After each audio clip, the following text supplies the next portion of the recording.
Le film que vous allez voir est un événement exceptionnel à la télévision. Pour la première fois, des caméras ont pu accompagner pour France 3 l'intégralité d'un procès d'assises de sa préparation à son verdict. Plus de 3000 procès d'assises ont lieu chaque année en France. Ici, un tribunal va juger un crime passionnel. Une affaire criminelle qui aura bouleversé le cours de plusieurs vies, une affaire parmi tant d'autres que doit traiter la justice française au quotidien.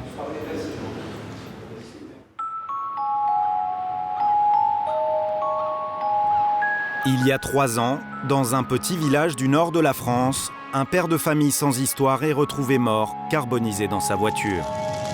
Sa mort tragique laisse derrière lui une veuve et 3 orphelines. 3 mois plus tard, Jean-Léon Cazier, un petit garagiste sans passé judiciaire, est incarcéré, soupçonné d'avoir brûlé vif Serge Anquier. Après 3 années passées en prison préventive, Jean-Léon Cazier comparaît devant la cour d'assises d'Amiens pour répondre du meurtre avec préméditation de Serge Anquier. Dans les coulisses du tribunal et pendant les 30 heures d'audience, nos caméras ont filmé le travail de tous ceux qui ont la lourde charge de rendre la justice. Monsieur Cazier, levez-vous, je vous prie. L'accusé a-t-il tué parce qu'il était un mari trompé? Sa femme dit-elle vraiment toute la vérité? Jean-Léon Cazier reconnaît être l'auteur du crime, mais il nie l'avoir prémédité. Il risque la prison à perpétuité. Question 1. L'accusé Jean-Léon Cazier est-il coupable d'avoir volontairement donné la mort à Serge Anquier? Question 2. Le crime spécifié à la question numéro 1 a-t-il été commis avec préméditation? Monsieur Cazier, levez-vous.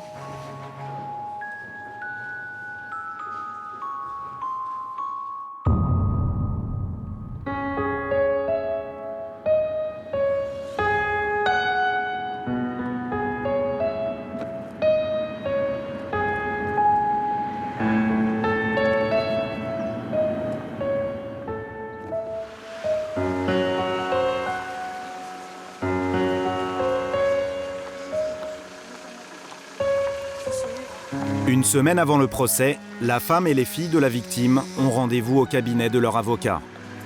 3 ans après le crime, elles ont décidé de se porter partie civile au procès pour avoir accès à tous les éléments du dossier et pour défendre la mémoire de leur père et mari.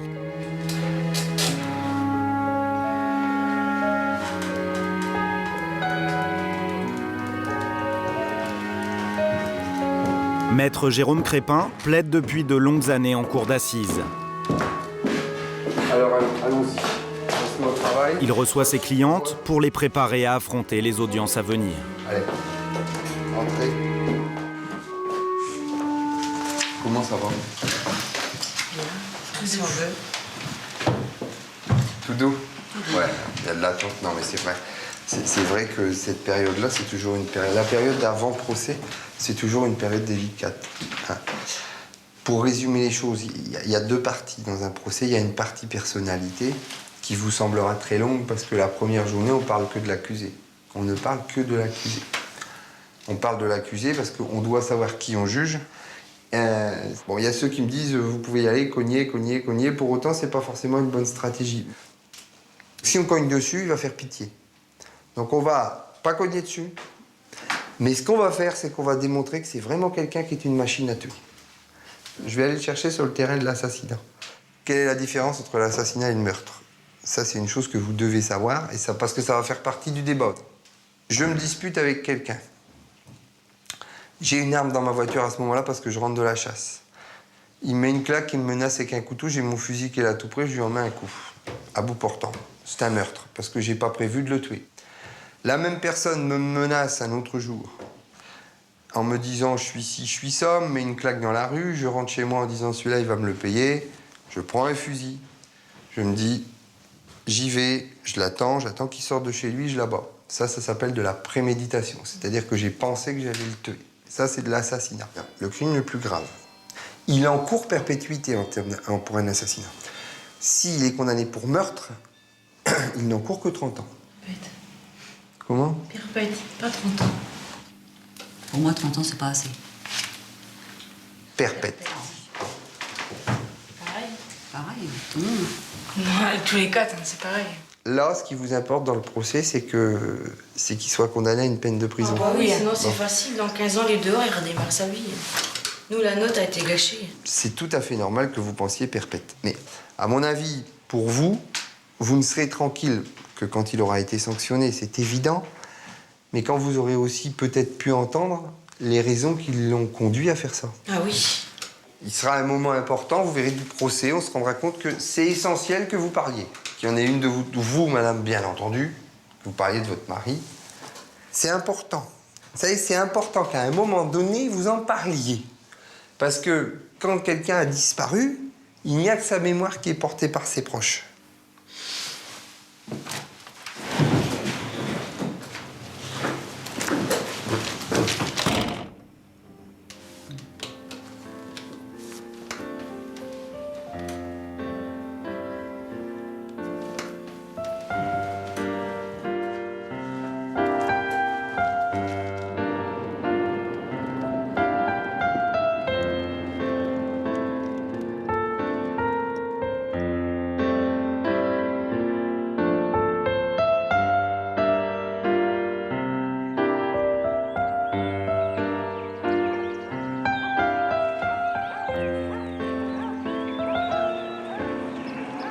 Jean-Léon Casier, l'assassin présumé, était un modeste garagiste.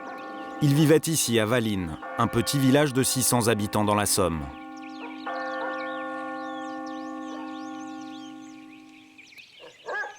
Une vie paisible dans cette maison qu'il partageait avec sa femme Maryse, leurs 3 enfants et Janine, sa maman.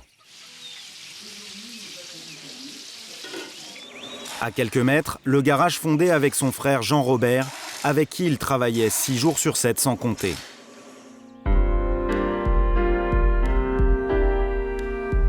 Au moment du drame, la femme de Jean-Léon travaille depuis quelques mois comme aide ménagère chez les Anquiers, des personnes âgées du village. Leur fils leur rend souvent visite et sympathise vite avec Maryse, qui rentre chez elle de plus en plus tard. Fou de jalousie, le garagiste tue celui qu'il croit être l'amant de son épouse. Cela fait maintenant 3 ans que Jean-Léon dort en prison et que sa famille vit sans lui.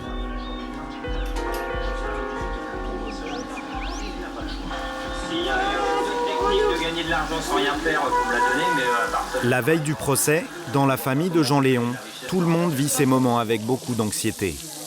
D'abord parce que sa mère et sa femme sont appelées à témoigner lors du procès, et puis surtout parce que Jean-Léon risque la prison à perpétuité. Léon, j'espère qu'il n'en aura pas pour... Il a fait une bêtise, automatiquement, il faut qu'il paye la note. Il faut assumer. Que ça plaise ou que ça plaise pas, il faut assumer. Et il y a déjà cette question-là, vous savez, on se la pose depuis 3 ans, depuis qu'on l'a su. On ne comprend toujours pas. Parfait pour ma part, moi je comprends toujours pas. Maryse, la femme de Jean-Léon, sera particulièrement exposée lorsqu'elle viendra témoigner à la barre. La cour cherchera à savoir si, oui ou non, elle avait une liaison avec la victime. Savoir si son comportement a pu pousser son mari à commettre le crime. Ça sera moi la coupable. Automatiquement, ils vont faire passer et Jean-Léon pour un assassin crapuleux, et puis Maryse pour une pute, permettez-moi l'expression. Alors, c'est pas le cas.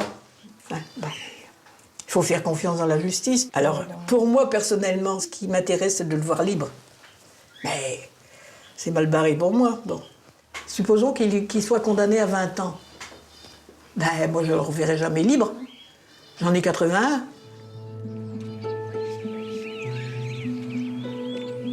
Depuis que Jean-Léon est détenu à la prison d'Amiens, sa femme est allée lui rendre visite 2 fois par semaine, coûte que coûte. Mais aujourd'hui, le parloir aura un goût particulier. Jean-Léon passe aux assises le lendemain. Son avocat, Maître Combe, est là lui aussi pour une ultime mise au point. C'est sûr. Bon, on y va ?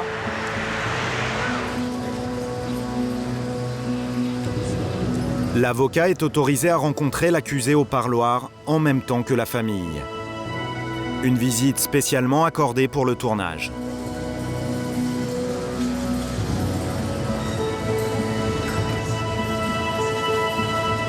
La famille Casier, la famille numéro 13, s'il vous plaît.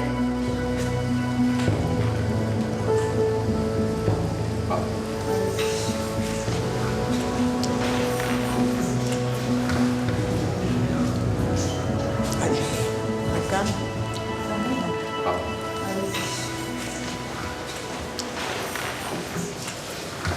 Bonjour. Non, je vais me permets de...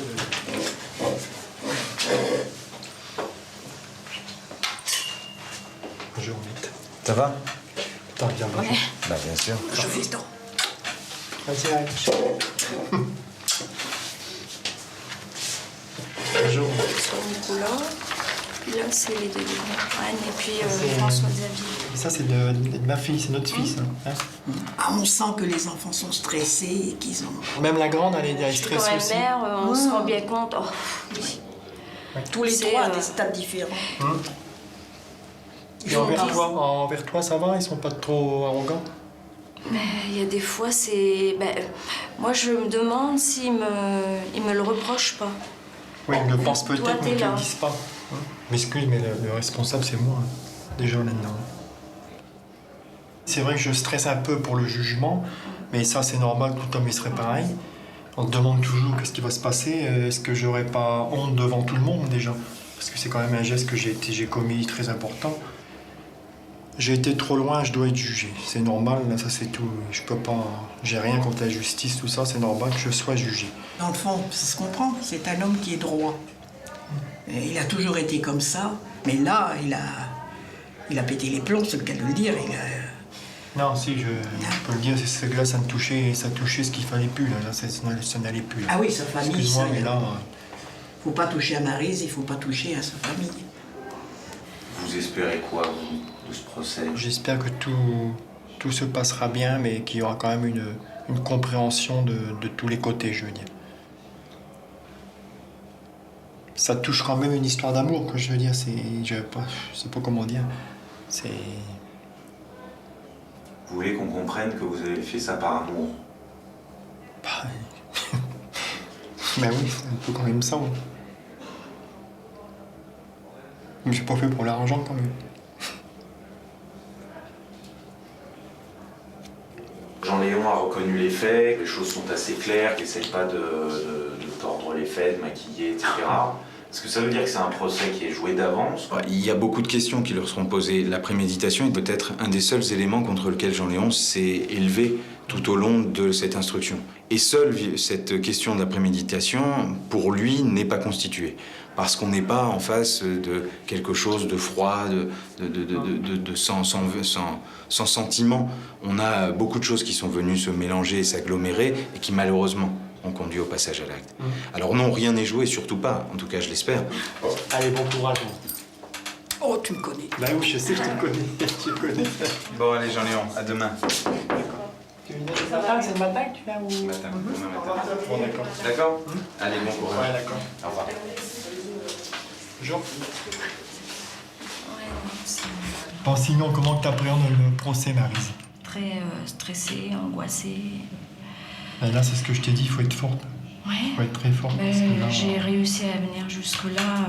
Depuis le départ, j'irai jusqu'au bout. Hein. C'est mercredi, c'est jeudi, Non, je crois. moi, je suis convoquée le jeudi, 14h. C'est que tu me manques, toi. Ouais, moi aussi, tu sais que je l'ai dit. Ouais. J'ai toujours eu confiance en toi. Ah ouais. Jamais je t'aurais fait de mal. Mais là,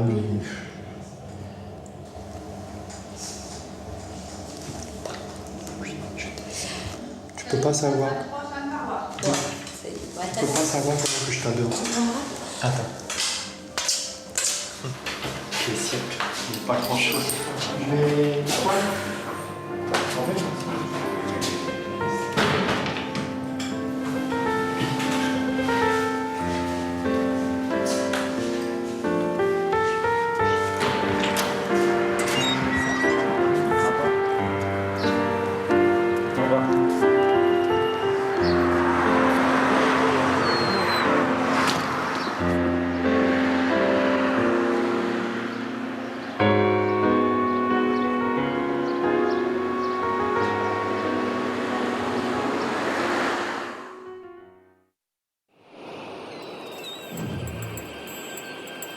À quelques heures de l'ouverture du procès, à Ault, dans le village de la victime.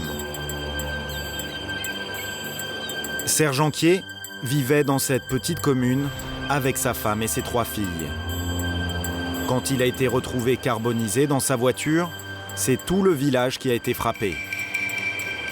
Alors forcément, ce matin au réveil, avec l'annonce du procès dans tous les journaux, les villageois n'ont qu'un seul sujet de conversation. Nous on dit c'est une affaire de cul. Disons, après ce qu'on a pu voir sur les journaux, on disait que monsieur a quasiment tué Serge parce qu'il essayait d'aguicher sa femme. Moi je dis que c'est complètement idiot. Pourquoi? Parce que c'est pas possible que Serge ait un ménage de femme. Pourquoi? Parce que je ne me sens pas du tout faire ça. C'est sûr. Moi j'y crois pas du tout. Stéphane, voilà. Ah non, ah non, non, non. Parce que là, moi, je connaissais bien celui qui a fait ça. Le garagiste, il était jaloux, il était jaloux. Le garage, ça c'est sûr, il était jaloux, ça m'a fait jamais au garage. Il faudrait savoir s'il était quoi déjà. On ne brûle pas un gars parce que... Enfin, on ne doit pas brûler un gars pour ça, mais enfin, il a quand même... Il faut le racler, puis c'est bien. Hein. Bah tiens. Moi, ça m'étonnait parce que c'était pas le gars méchant du tout. Il avait un doute, mais sa femme, c'est pas une femme qui l'aurait trompé. Sa femme allait très bien. Je ne pense pas que sa femme l'ait trompé.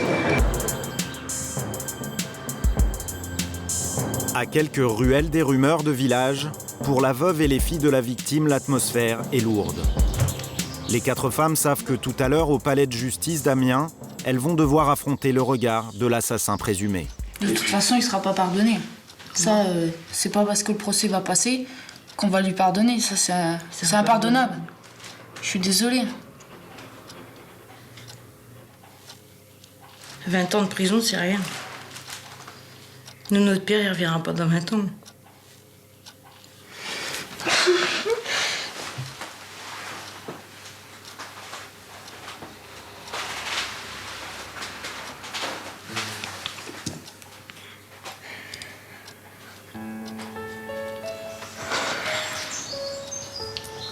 On y va, les gars.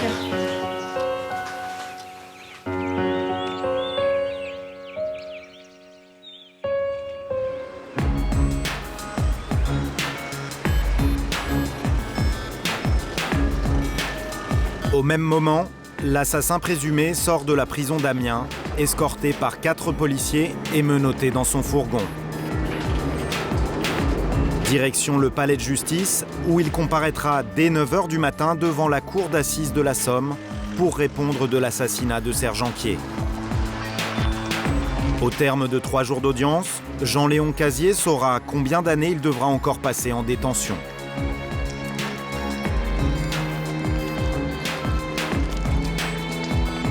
La cour d'assises juge les personnes accusées d'avoir commis un crime. Les crimes sont les infractions les plus graves. Ce sont les vols avec armes, les viols et tout en haut de l'échelle de la gravité, les assassinats. Acte pour lequel Jean-Léon Cazier est jugé. Aujourd'hui, l'audience est publique. N'importe qui peut y assister intégralement. La femme et la mère de l'accusé, elles, sont appelées à témoigner demain seulement et d'ici là, c'est la loi, elles n'ont absolument pas le droit d'assister au procès.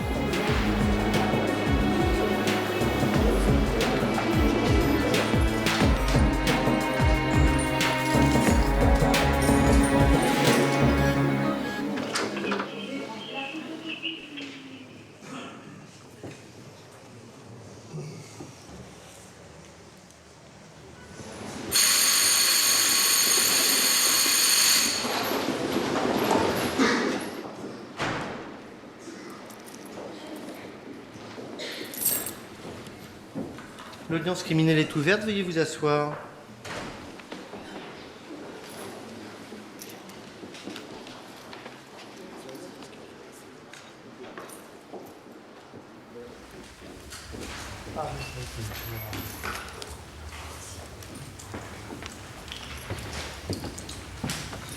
Bien, monsieur, veuillez donner vos noms, prénoms, date et lieu de naissance. Je m'appelle Cazier Jean-Léon, né à Valine le 29-2-56. Et votre profession, monsieur? Garagiste. Bien, vous pouvez vous asseoir, monsieur Cazier. Bien, monsieur Casier, je vais procéder au tirage au sort du jury de jugement qui doit connaître de votre affaire. Samuel Grévin est le président de la Cour. Son rôle, mener les débats et rendre compréhensible pour les jurés tout ce qui se dira au procès. Lors du délibéré final, il dispose d'une voix sur 12 pour décider du verdict.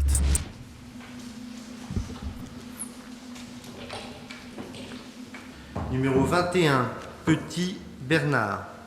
Avant de commencer les débats, le président tire au sort les 9 jurés qui vont le rejoindre pour juger cette affaire. 9 citoyens issus des listes électorales. Numéro 35, Chevalier Patrick. À 12, avec le président et ses 2 assesseurs, Numéro 40, ils vont constituer la cour. Delay Sabine, épouse Valin.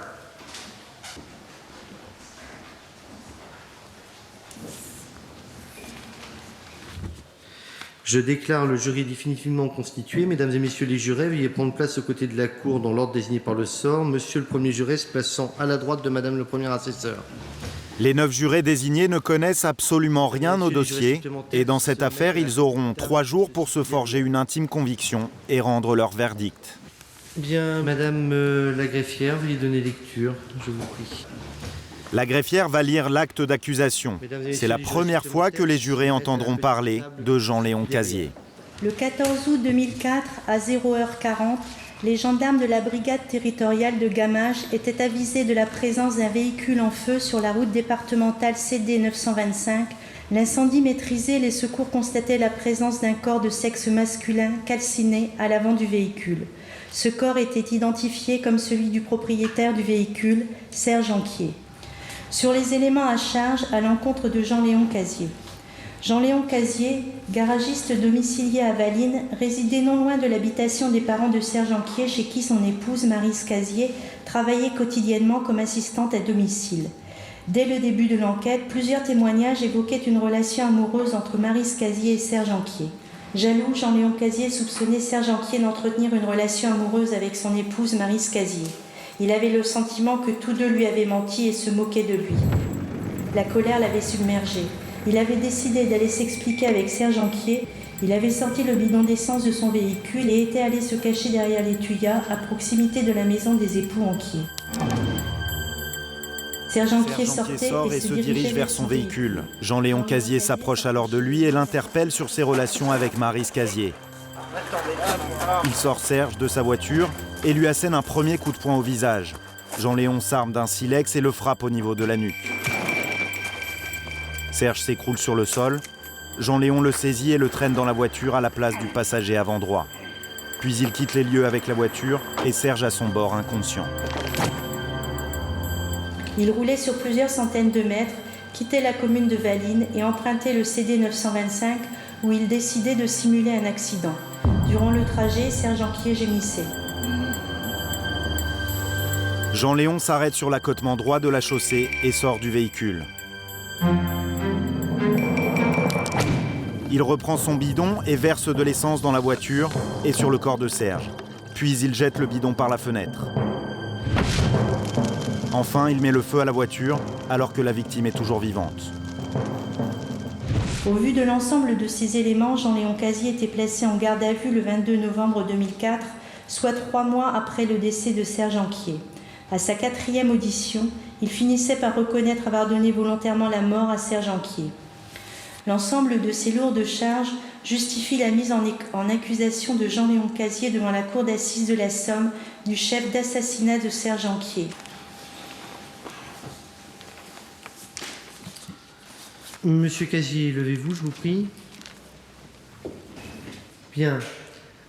Monsieur Casier, je vais vous donner la parole pour que vous puissiez expliquer à mesdames de la Cour, mesdames et messieurs les jurés, un petit peu le milieu dont vous êtes issus, nous parler un petit peu de votre enfance, votre scolarité, votre vie professionnelle et familiale, pour que la Cour puisse mieux vous connaître. Vous avez la parole, monsieur. Je suis né à Valine. J'ai toujours été élevé avec ma mère et ma grand-mère, avec mes 3 frères. Sinon, au niveau familial, j'ai toujours été élevé, et je trouve que j'ai toujours été élevé normalement, j'ai toujours respecté tout le monde. Je sais plus. Après, j'ai connu ma femme, j'ai eu 3 enfants. 3 enfants et voilà. D'accord, monsieur. Monsieur l'avocat général. Quelques questions, monsieur le président. Guillaume Maigret est l'avocat général. L'accusateur public est chargé de démontrer la culpabilité de l'accusé. À la fin des débats, c'est lui qui réclamera une peine de prison lors de son réquisitoire. Vous nous avez expliqué que vous avez donc vécu toujours avec votre mère, notamment avec votre épouse. Alors, est-ce que c'est facile d'avoir une vie de couple avec sa mère et sa grand-mère, je veux dire, à tous les repas Est-ce que ça n'a pas posé de difficultés pour votre vie de couple? Jusqu'alors, non. Même ma femme n'a jamais eu... On est habitués, je veux dire, on avait des enfants, tout ça. Donc, moi, j'ai toujours trouvé bien, hein, même ma femme, les enfants, ils connaissaient leur arrière-grand-mère, leur grand-mère. Comme ma femme n'a pas eu de chance dans sa vie, puisqu'elle était de la DAS. Donc, elle n'a pas eu de chance de connaître sa mère ni son père. Donc, forcément, je sais pas, ça faisait un noyau familial. Je n'ai pas d'autres questions. Maître Combe, des précisions à faire apporter par votre client? Maître Guillaume Combe est l'avocat de la défense. Il plaide pour que son client obtienne la peine la moins lourde possible. Jean-Léon Casier l'a choisi il y a 3 ans pour le représenter. Votre rencontre avec votre femme, Maryse. Ah, mais j'ai pas osé, c'est pour ça. Pardon? J'avais pas osé. Vous n'avez pas osé? Vous n'avez pas osé en parler? Alors dites-nous. Fin 82, j'ai connu un client qui vivait ensemble avec mademoiselle Maryse Marmite. Il y avait 2 petites filles. Une petite fille d'1 an et une petite fille de 2 mois. Et très vite, je me suis aperçu qu'il a fait devant moi des gestes sur sa femme, qu'il a cogné et qu'il versait des bouteilles d'eau dans son dos et qu'il la mettait dehors, même quand il gelait, elle passait les nuits dehors. Malgré que les 2 petites, ils étaient dans la maison. Et comment dire, j'ai voulu l'aider, j'ai eu pitié d'elle et puis résultat, en juillet 83, elle est arrivée dans mes bras. Puis elle est venue à la maison avec nous, avec ses 2 petites filles. Et donc après j'ai eu pitié, oui, puis je suis tombé amoureux d'elle. Et puis après on a eu 3 enfants, on s'est mariés en 94 et je suis toujours avec elle. Et vous étiez heureux avec elle? Moi j'ai toujours été heureux avec ma femme. Merci, monsieur le J'ai président. jamais eu de problème avec ma femme. Merci, monsieur le président. Monsieur Casier, vous aviez autre chose que vous souhaitiez déclarer de suite? Non, pas pour l'instant. Bien, vous pouvez vous asseoir. Monsieur l'huissier, veuillez aller chercher monsieur Philippe Decle.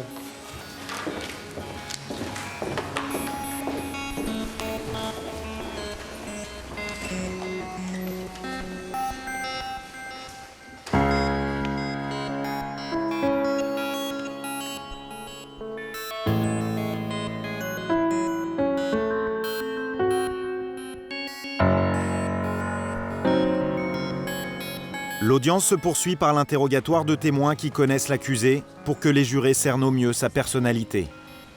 Les témoins sont obligés de répondre à la convocation. À défaut, ils doivent payer une amende de 3 750 €. Decle Philippe, j'ai 47 ans et je suis employé de commune.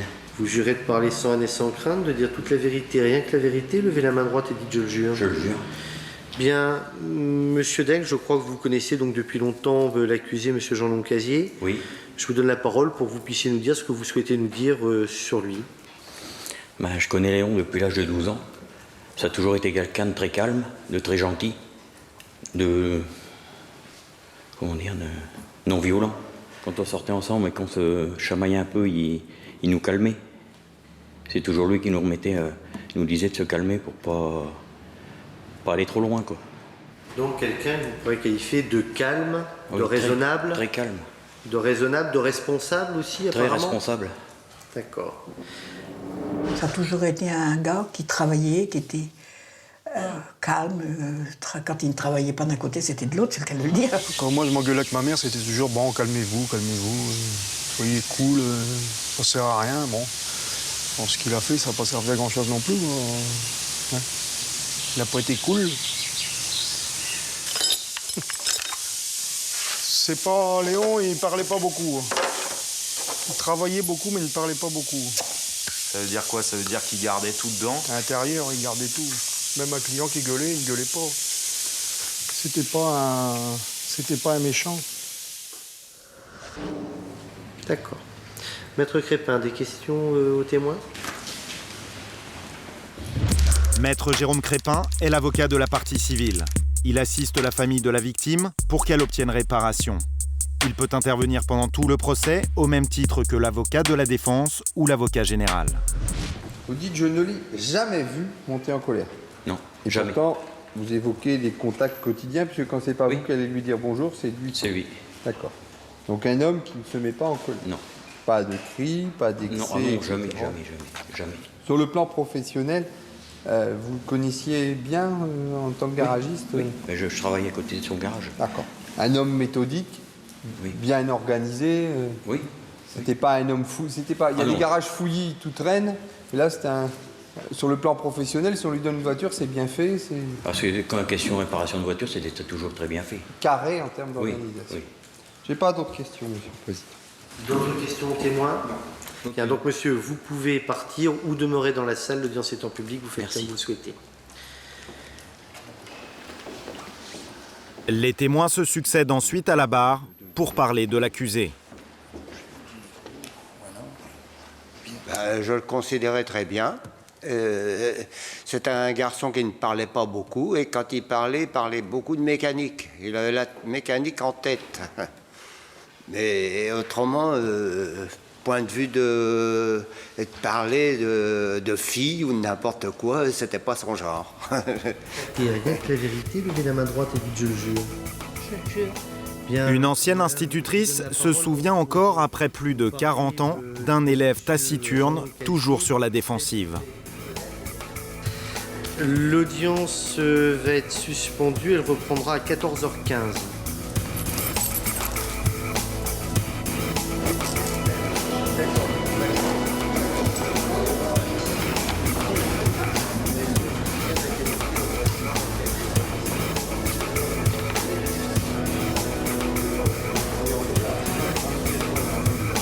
Pendant la suspension d'audience, l'accusé est emmené dans une pièce isolée, juste derrière la salle des débats, où il n'aura aucun contact avec l'extérieur.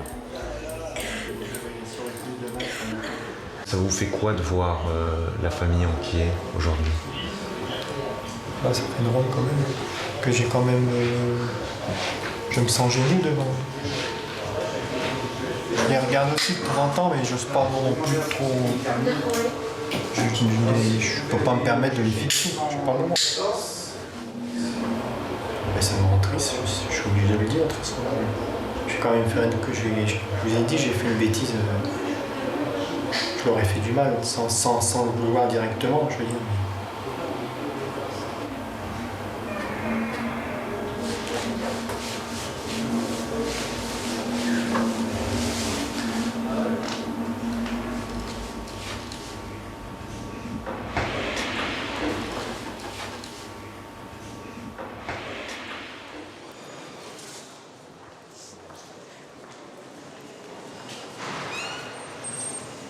Il se fait passer pour un martyr.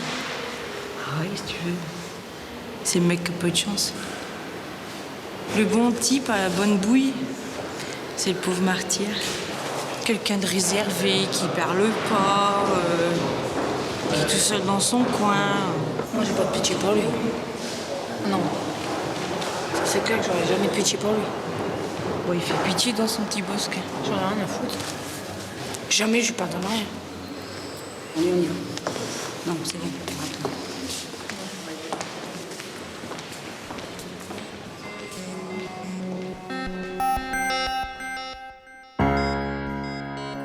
Les jurés ont maintenant besoin de comprendre qui était la victime.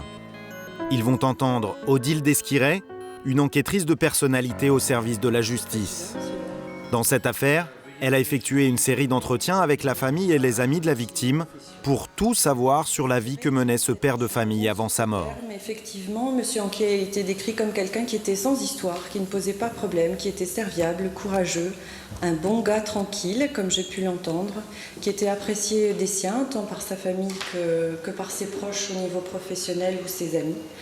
Il a été fait mention d'une légère tendance à s'alcooliser, mais jamais dans l'excès et de toute manière de façon toujours conviviale et sans que ça ne pose de problème a priori à son entourage.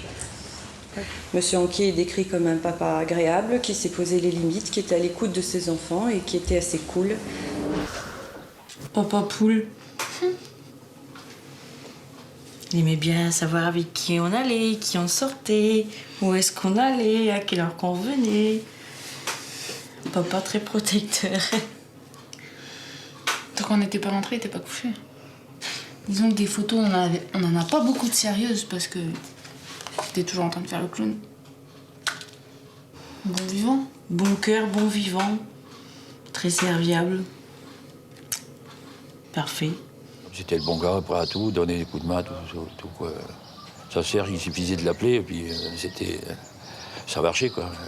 Serge n'était pas le type à aller, on appelle ça, à aller embêter une femme, à dire, bon, non, lui, c'était pas du tout son truc. À parler, oui, alors à parler, il allait tenir des conversations pendant des temps infinis, quoi. Lui, c'était pas le genre à couvrir, lui. Ah non, certain. Celui-là qui dit ça, c'est des conneries, quoi. Des conneries.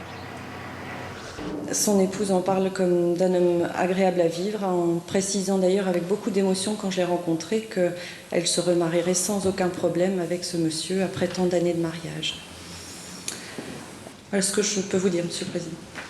Merci. Maître Crépin, y a-t-il des questions, des précisions? Une famille sans histoire. Tout à fait. Un homme sans histoire. Sans difficulté avec personne, même si quand il prenait l'apéritif, pas d'actes de violence, pas d'excès verbaux. Non. Vraiment quelqu'un... Monsieur tout le monde. Monsieur tout le monde, sans problème. Fait. J'ai pas d'autres questions. Monsieur l'avocat général, avez-vous des questions? Pas de questions. La défense. Pas de questions, Monsieur le Président. Bien, Monsieur l'huissier, veuillez aller chercher, je vous prie, Monsieur Graveline David.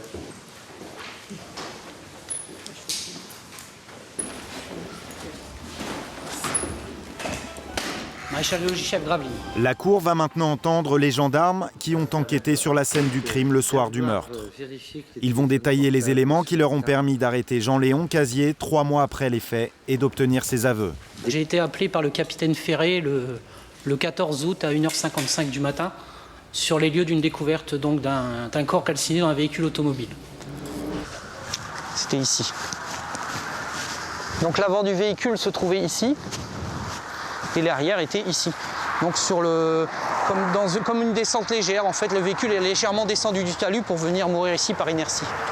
Donc dans le cas d'un accident, la plupart du temps, lorsqu'on commence ces constatations, on retrouve des éléments sur la route. Donc que ce soit les traces de freinage, des débris de verre, d'éventuels morceaux de carrosserie.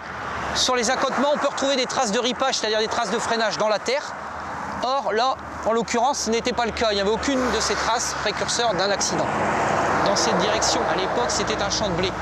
Donc au niveau de ce champ de blé, on va retrouver par la suite un sillon dans le champ, marqué. Donc le cheminement d'une personne.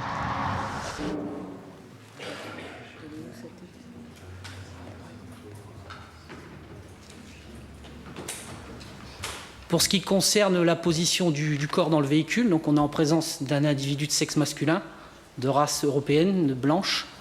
On ne peut donner aucune autre précision étant donné la calcination de la personne, du corps, qui est très fortement brûlée. Donc de la partie qui s'étend des chevilles jusqu'au haut du crâne, en plusieurs endroits les os sont à nu, les muscles sont apparents, on a des viscères qui sortent au niveau de l'abdomen. Le crâne est complètement à nu, à blanc, enfin à blanc, à noir, puisqu'il a grillé en fait et provoqué en plusieurs endroits des éclatements. On constate qu'un membre, un membre inférieur droit est coupé au niveau du genou, donc une jambe est détachée du corps. Le corps présente la particularité d'être donc entièrement abîmé, sauf au niveau des pieds, puisque le tableau de bord en fondant s'est répandu et a formé une espèce de gangue sur les chevilles et les chaussures. De ce fait, elles apparaissent complètement intactes lors de la levée de corps. Puisque le tableau de bord avait coulé, nous sommes obligés de l'écarter et nous découvrons alors dans l'entrejambe, posé entre les 2 chaussures, un bidon de plastique vert portant des traces blanches.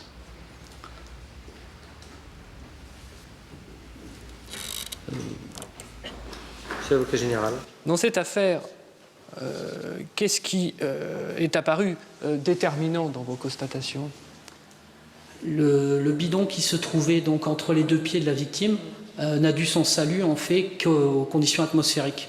Le vent soufflant dans le sens du véhicule, c'est-à-dire de l'avant vers l'arrière, n'a pas permis la transmission de l'incendie au reste du véhicule. Si je vous comprends bien, s'il n'y avait pas eu ces conditions atmosphériques, le véhicule aurait, selon toute vraisemblance, pris feu totalement, et le feu ne se serait pas cantonné, je dirais, à l'habitacle, et on n'aurait pas retrouvé de bidon et pas de traces de sang. Probablement. Je n'ai pas d'autres questions. D'autres questions Et c'est bien ce bidon épargné par les flammes qui a été déterminant dans l'enquête. Il portait encore l'inscription d'un numéro de série avec le nom du fabricant. Les enquêteurs ont donc pu savoir à qui le bidon avait été vendu et c'est ainsi qu'ils sont remontés jusqu'à Jean-Léon Casier. Donc le 22 novembre, nous organisons une opération de police judiciaire et nous interpellons M. Casier Jean-Robert, son épouse Maryse, son frère Jean-Robert et son épouse. Entendu par les collègues de la brigade de la recherche et de la Juge d'Ansonville, M. Casier reconnaît les faits le soir même et il fournit des aveux précis qui corroborent les constatations effectuées sur place.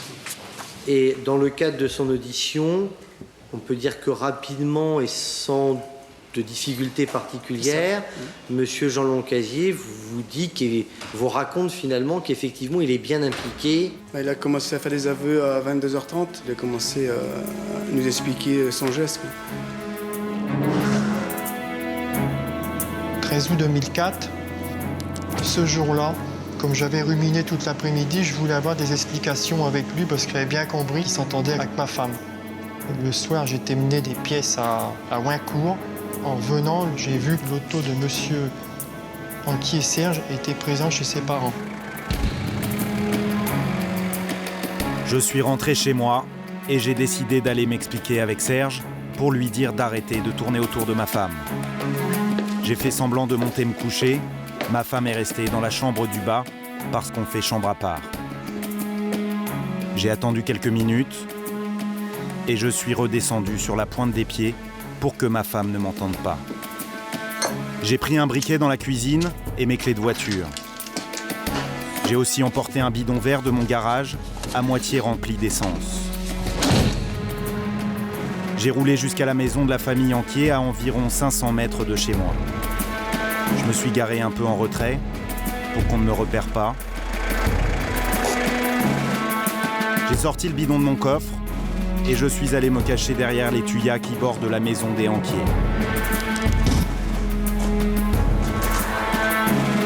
J'ai posé le bidon à mes pieds et je me suis approché de la fenêtre pour regarder à l'intérieur.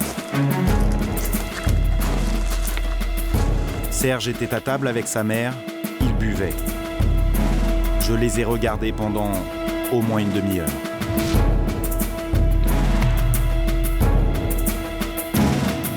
Quand Serge s'est levé pour partir, j'ai rejoint ma cachette derrière les tuyas. Serge est sorti, puis il est monté dans sa voiture. Mais il en est ressorti pour aller uriner à quelques mètres de moi. Après, il est retourné dans son auto. C'est là que je me suis approché de lui et je lui ai dit d'arrêter d'embêter ma femme. Je l'ai sorti par les épaules et je lui ai donné un coup de poing au visage. Serge a voulu s'enfuir, mais je l'ai coincé à l'avant de la voiture. Je lui ai donné un deuxième coup de poing et il s'est écroulé sur le capot.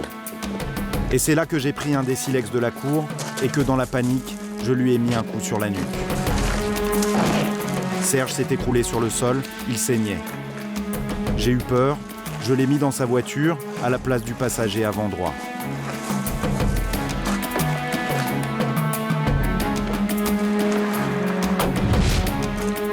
J'ai récupéré le bidon et je l'ai posé sur la banquette arrière. Je me suis installé au volant et en partant, j'ai mis un petit coup de klaxon, comme le faisait Serge d'habitude pour rassurer ses parents.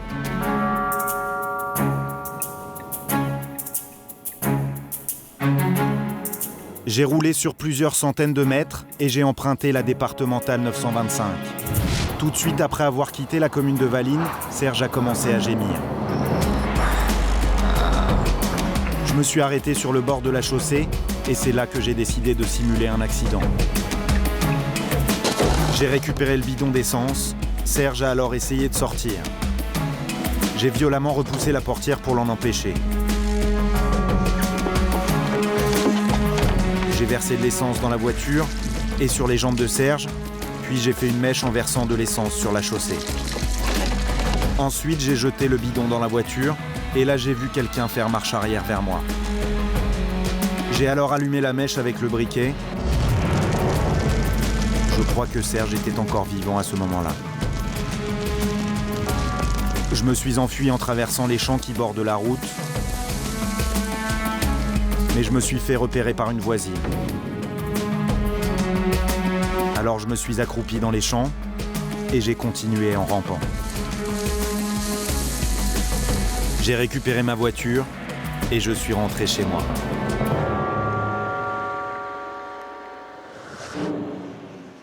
Et bon, j'en suis honteux devant vous. Je sais pas quoi dire.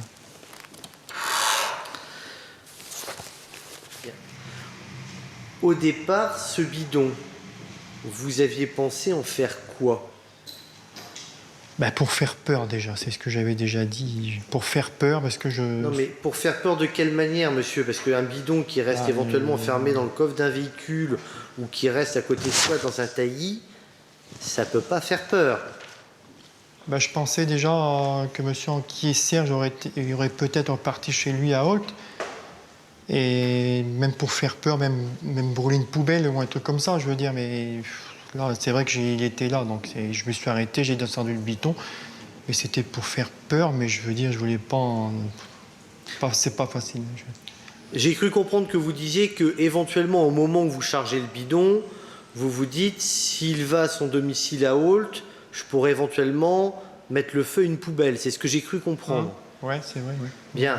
Cependant, le bidon, c'est au moment où vous êtes caché que vous le sortez. Donc c'est a priori, à ce moment-là, vous deviez avoir une autre idée, vu que vous l'avez pris avec vous, le bidon. Est-ce que vous pouvez nous indiquer quelle idée vous aviez? Je vous l'ai dit, je voulais faire peur, mais est-ce que je voulais...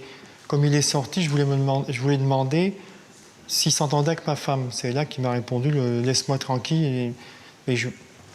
C'est vrai que... En ce qui concerne l'altercation proprement dite, est-ce que vous pouvez expliquer pourquoi, à ce moment-là, vous ramassiez cette pierre pour emporter un coup à la tête? C'est pas facile. Je n'étais plus le même homme, donc c'est quand il était coulé, j'ai vu la pierre qui est arrivée là. J'ai repris la pierre et j'en ai mis un coup sur la tête, mais bon, parce que j'étais pris dans un mouvement de panique. Donc c'est là que j'ai... D'accord, monsieur Casier. Est-ce que vous ne trouvez pas, monsieur Casier, un petit peu étrange de penser à ramasser le bidon d'essence et de le placer dans le véhicule et de donner le petit coup de klaxon en partant pour que les parents ne s'inquiètent pas et finalement croient que c'est leur fils qui part en klaxonnant comme d'habitude?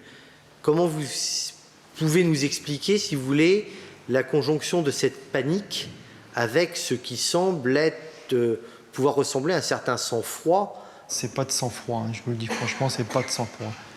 J'aurais pas dû... J'ai klaxonné, c'est vrai, parce que je savais pas non plus, c'est ma femme qui l'avait dit ça. Et j'aurais pas dû... C'est pas facile. Monsieur Casier, les parties civiles sont là aujourd'hui avant tout, elles, pour comprendre pourquoi leur époux ou leur père est décédé et dans ces circonstances. Et que même si c'est excessivement douloureux pour elles, pour pouvoir faire leur travail de deuil, elles veulent au moins essayer de comprendre ce qui s'est passé, y compris dans votre tête à vous. Pourquoi?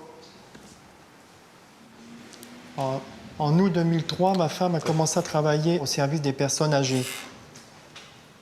C'était très bien, elle avait trouvé un boulot, c'était très bien, j'étais content aussi. Elle a commencé à faire des remplacements que le samedi chez monsieur et Madame Anquier. Ensuite, Monsieur et Madame Anquier ont demandé à la DMR pour que Maryse travaille à plein temps. Ils voulaient la voir du lundi jusqu'au dimanche matin. Donc ça a été fait, elle a travaillé à plein temps à partir de mi-mars ou fin mars 2004. J'ai travaillé comme assistante de vie chez les parents Anquier. Bon, c'est vrai qu'il y avait le fils. Bon, au départ, je ne connaissais pas Serge. Je ne l'avais jamais vu dans les débuts. C'était l'aide ménagère de mes grands-parents. Donc apparemment, elle y allait souvent. Et puis donc, comme mon père allait tous les jours vers ses parents parce qu'ils étaient âgés, ils se voyaient là-bas, quoi. Et au bout d'1 mois et demi, 2 mois, ma femme se retournait petit à petit contre moi, comme si qu'elle était complètement influencée et incontrôlable. J'arrivais pas. On est arrivé à un point qu'on ne couchait plus ensemble, c'est-à-dire qu'on faisait du lit à pair. C'était une chose qui n'était jamais arrivée. Et là, j'ai compris qu'il se passait quelque chose, et là, au fur et à mesure du mois de mai, mois de juin qui passait, c'était de pire en pire. Elle ne voyait plus que Monsieur et Madame Anquier et Monsieur Serge Anquier qui venaient voir ses parents. Et là, je me suis aperçu très vite, arrivé au mois de juillet, que ma femme, au lieu de finir à 19h le soir, elle rentrait à des 20h, 20h30, même jusqu'à 21h50. Je voyais que c'était plus la même femme. Je la connaissais assez bien, donc je voyais bien qu'il y avait quelque chose qui n'allait pas. Et c'était presque tous les jours comme ça. Et on arrive au vendredi, au fameux 13 août. Ce jour-là, Madame Anquier a demandé à ma femme pour qu'elle mange avec eux. J'ai dit, ça m'a semblé bizarre. Mais je dis, bon, j'avais confiance, il n'y a pas de problème. J'ai même été chercher des gâteaux et le pain, que c'est ma femme qui a demandé. Donc moi, j'ai été à Chepy pour chercher le pain et apporter des gâteaux. Je les ai apportés chez Monsieur et Madame Anquier. Il y avait le fils qui était présent. Et là, ça m'a mis, j'étais déjà... Ils m'ont même proposé un verre, j'ai refusé parce que je suis reparti.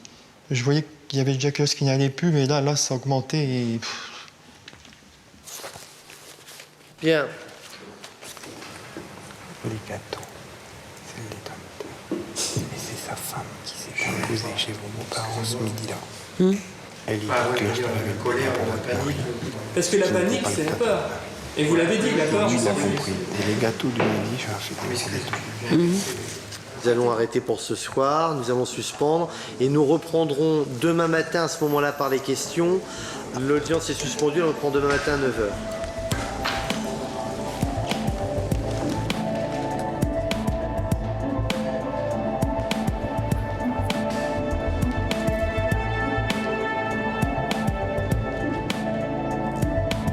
L'esprit de bon nombre de parties a l'air de pencher très nettement vers la thèse, ou en tout cas vers le fait que Jean-Léon Cazier a tout prémédité, a tout organisé, a tout mis en place. Alors il est bien évident qu'à cette heure, je suis loin de désespérer de pouvoir démontrer le contraire, en tout cas donner des pistes peut-être demain, et ce sera là ma tâche principale, mais les choses ont l'air de sacrément s'orienter vers cette thèse. Appuyer sur la préméditation, c'est simplement tenir compte des éléments du dossier. Genre que s'il n'y a pas de préméditation dans ce dossier, il faut supprimer la préméditation du code pénal. À chaque étape, cet homme pense à son crime.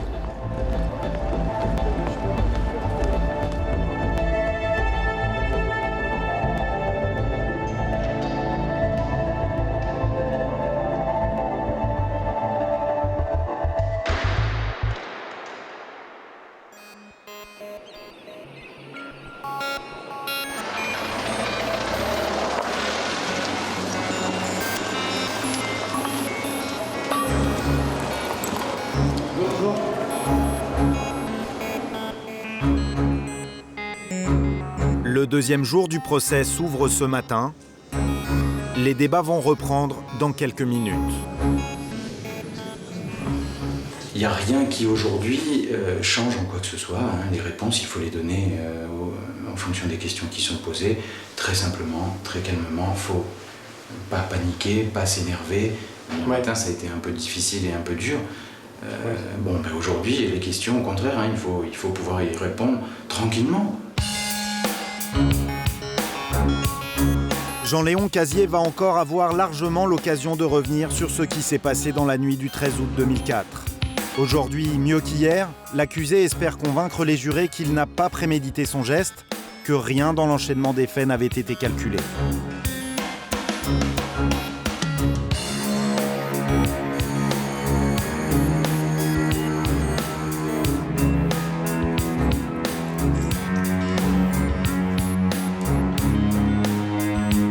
C'est d'abord Samuel Grévin, le président, qui va revenir sur la version des faits livrée hier soir par l'accusé, et dont certains détails lui semblent incohérents.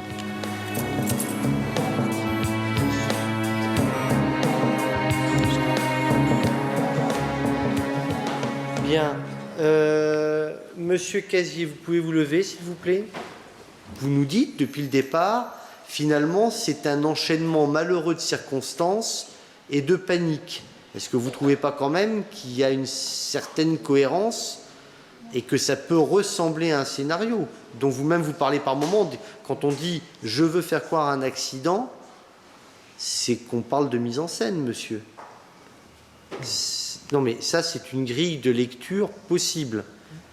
Mais auquel cas, qui laisse apparaître ce qui est important pour la Cour, des éléments de ce qu'on appelle des actes préparatoires, et puis d'une intention homicide. L'intention homicide, c'est le meurtre.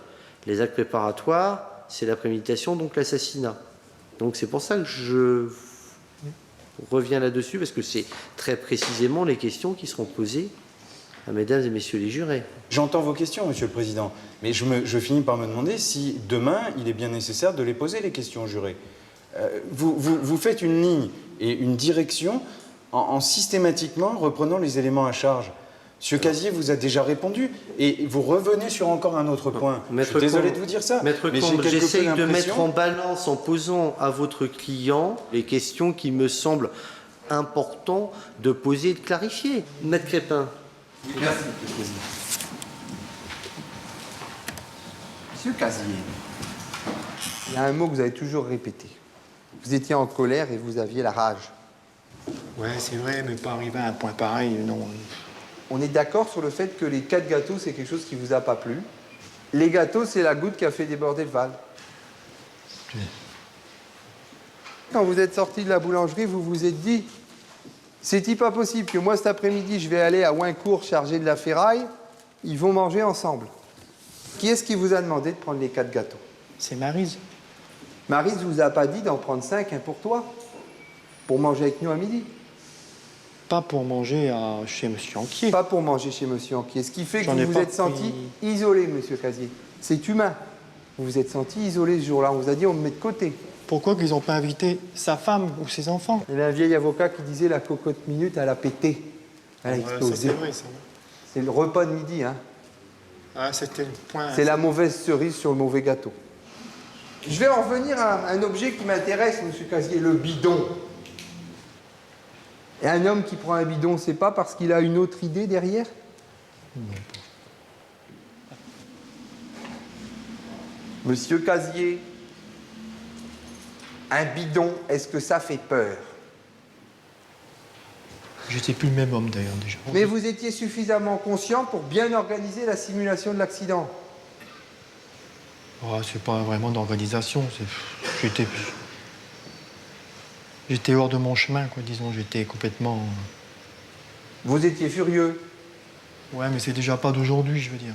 C'est pas ce jour-là. Hein. Il y a longtemps que c'était mijoté, quand même. Ça avait chauffé, la cocotte, elle a explosé ce jour-là. Oui, mais pas au niveau d'arriver à un point de supprimer M. Anquier. Là, non, je suis pas d'accord. Je m'excuse, mais là, je ne voulais pas en arriver à un point pareil. Et pourquoi vous l'avez arrosé d'essence à ce moment-là, alors qu'il était encore vivant? Tout au plus, vous seriez allé devant un tribunal correctionnel, vous auriez été condamné à une peine de sursis. Je sais, c'est vrai, mais il m'aurait mis un coup de poing, mais on serait arrêté là. C'est tout. C'est la faute de Serge Anquier s'il a été carbonisé dans la voiture? Je dis, s'il m'avait mis un coup de poing, on n'en serait pas arrivé là. Vous venez de lui mettre un coup de silex? Non, avant de mettre le coup de silex. C'était à Serge Anquier de vous arrêter, c'était pas à vous de vous arrêter, monsieur Casier? Mais moi, je voulais demander des explications, savoir si c'était avec ma femme, c'est ce que j'ai toujours dit. Mais moi, jamais répondu, tout le monde me mentait, de toute façon, donc... Monsieur Casier, vous êtes depuis une demi-heure en train d'attendre votre rival. Et quand on attend quelqu'un qu'on n'aime pas, je vous le concède, monsieur Casier, quand il sort, c'est un grand moment. Vous avez dit aux gendarmes, en garde à vue, c'est le feuillet 19 de la garde à vue de la Côte des 244, il est monté dans sa voiture et vous êtes allé vers la voiture. Parce que là, feuillet 14. Eh ben, moi j'ai un feuillet 19 pour l'instant quand il dit aux gendarmes « je vais vous dire la vérité ». Feuillet 14, il parle du premier épisode. A contrario, ça veut dire qu'avant, il l'a pas dit. S'il dit « je vais vous… » Bien sûr que si. Feuillet 14. Eh ben, on va le reprendre, le feuillet 14. Et pourquoi il y a le feuillet 19 quand on lui pose la question de la sortie? On lui pose la question… Ben, reprenez le feuillet 14. Eh ben, pour l'instant, je suis au feuillet 19. Vous verrez bien, vous êtes en train de dire que c'est sa première version. C'est pas ça? Monsieur le Président. Vous pourrez, quand ce sera votre tour, Maître Combe, faire part de ce qui avait été dit feuillet 14. Faut pas dire de contre-vérité, il le dit avant. Attendez, Maître Combe, il a raison, je vais commencer par le feuillet 14 et on va venir au feuillet 19. C'est vrai, c'est logique, c'est cohérent. C'est cohérent comme les agissements de votre client d'ailleurs. Oh là là. Feuillet la 14. Cohérence. Feuillet 14. Feuillet 14. La cohérence, Maître Combe, c'est qu'il y a un mort. Hein. Ouais, bon. S'il y avait des cohérences, il n'y aurait pas de cour d'assises. Cohérence, feuillet 14, dernier paragraphe. Serge est ressorti de sa voiture, mais il est venu se positionner devant un sapin pour pisser. Ça, c'est votre déclaration, monsieur Casier, du feuillet 14.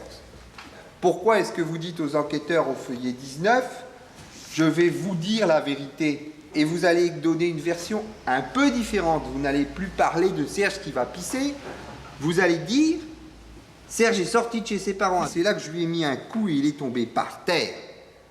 Je l'ai frappé avec un silex que j'ai ramassé dans un massif. Monsieur Casier, c'est vous qui l'avez dit et vous dites 5 lignes avant, c'est-à-dire à peine une minute avant, vous dites à l'enquêteur « je vais vous dire la vérité ». Monsieur Casier, le silex, il est ramassé après les coups de poing. Des coups de poing, est-ce qu'il y en a eu? Oui. Est-ce que le silex, il n'est pas ramassé justement au moment où Serge Anquier va s'asseoir dans sa voiture et il vous démarre? Puis là, vous arrivez avec le caillou, puis vous le sortez et vous dites « je lui ai mis un coup de silex, il est tombé par terre ».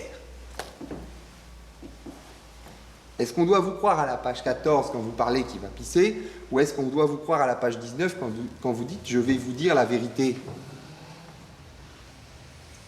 Je peux dire quelque chose? Mais bien sûr, j'attends. Attendez, quand j'ai été arrêté le 22 novembre, ça faisait 3 mois que c'était arrivé. Donc forcément, il y avait quand même de l'embrouille. Vous avez pété les plombs, on a compris. Mais dites-le. Essayez pas de nous expliquer que le bidon, finalement, c'était éventuellement pour faire peur. Le plus bête ici, il n'a pas peur d'un bidon. Non, mais je n'ose pas non plus... Mais si, osez. J'ai pété les plombs, c'est vrai que j'étais plus le même homme. Mais c'est la jalousie du cœur qui m'a emporté, c'est pas... Vous avez de la peine. Alors vous avez dit qu'ils allaient prendre votre vie, vous avez pris la sienne, mais ce Casier, dites-leur, elles peuvent le comprendre. Ça fait près de 4 ans qu'elles attendent de comprendre. Ben oui, je sais bien, mais bon... Je n'ai pas d'autres questions en l'état, monsieur le Président.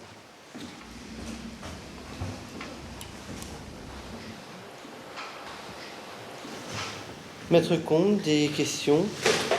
Une ou deux, Monsieur le Président, si vous me permettez. Monsieur Casier, vous attendez pendant une demi-heure à cet endroit-là. Le véhicule de Monsieur Anquier, il est à votre portée. Oui. Vous êtes garagiste mécanicien. Démonter, remonter les organes des véhicules, c'est votre métier.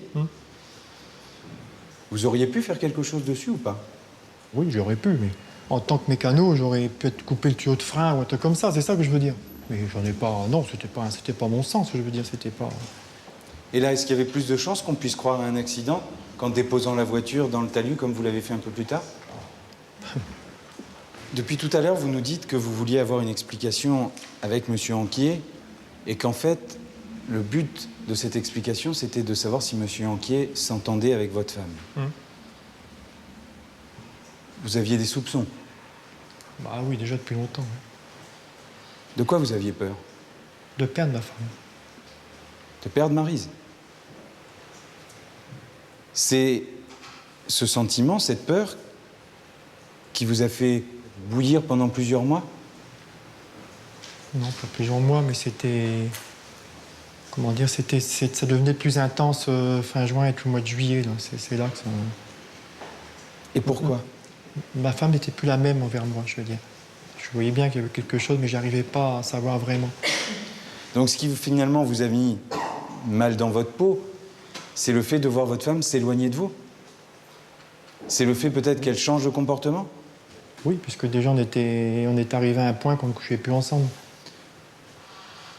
Et de perdre votre femme, c'est une chose, c'est sûr que c'est pas très agréable, je suppose. Mais est-ce que c'était la seule incidence? Bah, ça aurait été une séparation. Dur pour les enfants. J'ai plus de questions, Monsieur le Président.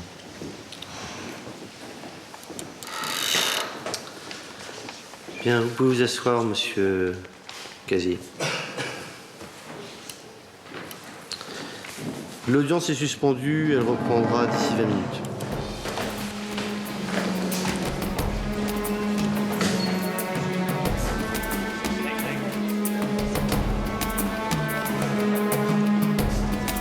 Il comprend pas, il a pas voulu, il a pas... Mais moi, c'est ça qui m'énerve. Et puis, il a pas réagi. Il aurait fait quoi? Pour une simple poubelle, tu te fous de ma gueule? Oui. Il aurait pris une maison. Bafouille. Il a plusieurs versions. Ouais, il y a plusieurs versions. Il sait plus, il s'excuse. Il est toujours en train de s'excuser, comme si qu'on allait s'apitoyer sur son sort. Non, la colère, non, elle restera des années. Ça s'oublie pas. On pardonne pas comme ça à quelqu'un. Non, c'est impardonnable. Il est dans une émotion qui aujourd'hui le submerge. Il ne comprend plus les questions qu'on lui pose. Il ne sait pas y répondre et pour cause, puisqu'il n'a pas appréhendé la question. Il est aussi assailli de questions. Je crois qu'il faut se mettre à sa place. Jean-Léon Casier, tout d'un coup, il se retrouve avec des personnes qui manient le verbe, avec des personnes qui prennent un problème dans un sens, puis qui vont le retourner pour lui poser en définitive la même question. Aujourd'hui, il est en train d'assister à une pièce qui se tient et finalement de se rendre compte qu'il n'est plus acteur.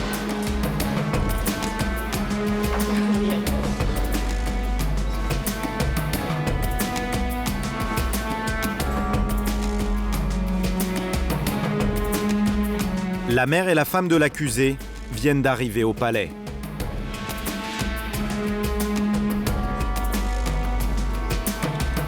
Elles sont isolées dans une salle. Tant qu'elles n'auront pas témoigné, elles ne pourront rien voir ni entendre de ce qui se passe à l'audience. Cet après-midi, le témoignage de Maryse est très attendu. Tout le monde a envie de savoir quelle était la véritable nature de sa relation avec la victime. Il y en a du monde cet après-midi.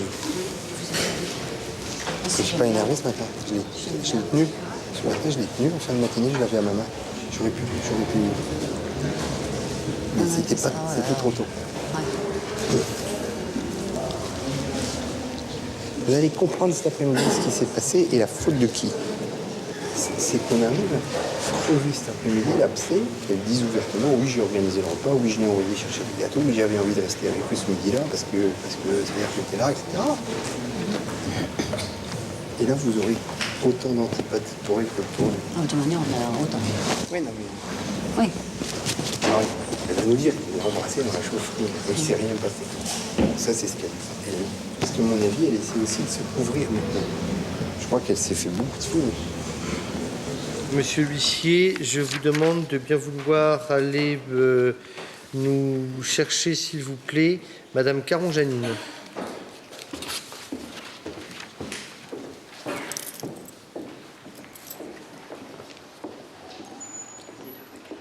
Janine n'est pas venue seule. Son autre fils Jean-Robert assiste au procès pour soutenir son frère dans le box des accusés. Vous êtes la maman de l'accusé. Oui. Je vous donne la parole pour que vous puissiez nous parler de votre fils. Quand il était jeune, il faisait des petites bêtises comme tous les gosses.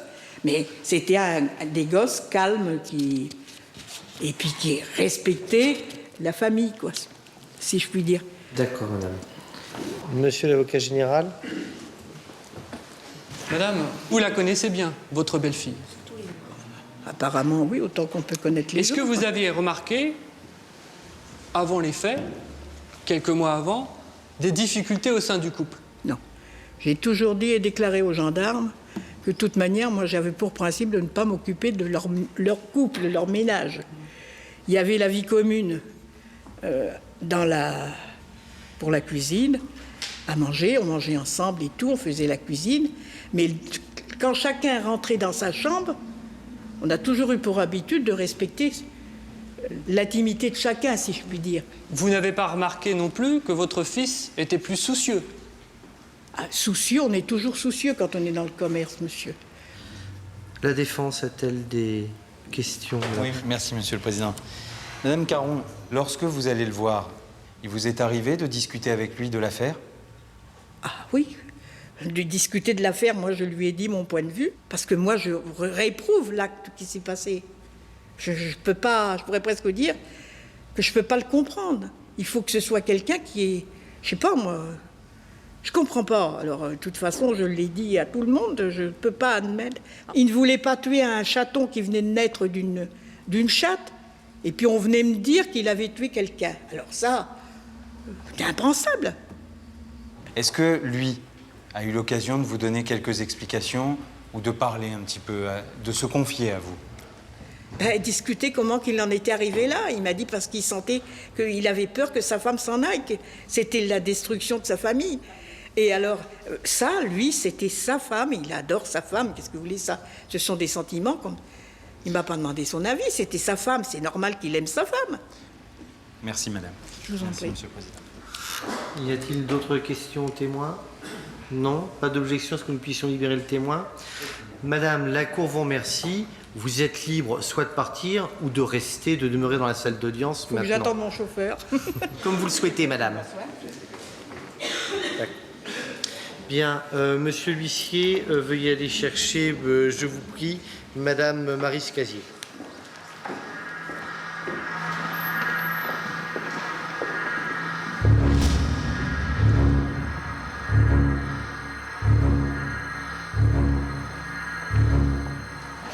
Casier.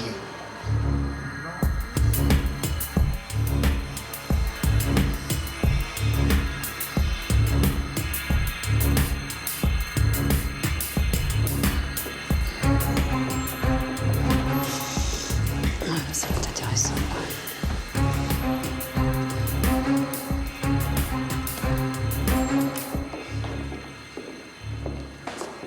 Vous êtes l'épouse de l'accusé, monsieur Casier. Oui. Hein, et en votre qualité d'épouse de l'accusé, la Cour vous entend à titre de renseignement sans prestation de serment. Vous avez la parole, madame. Tout ce que je souhaite, c'est que mon mari s'en prenne pas pour beaucoup. Enfin, je sais bien que c'est une affaire très grave. Vous savez, mon mari, je l'aime et puis il me manque beaucoup, ainsi qu'aux enfants. Vous savez que c'est dur, très dur. Très dur pour moi. Puis les enfants.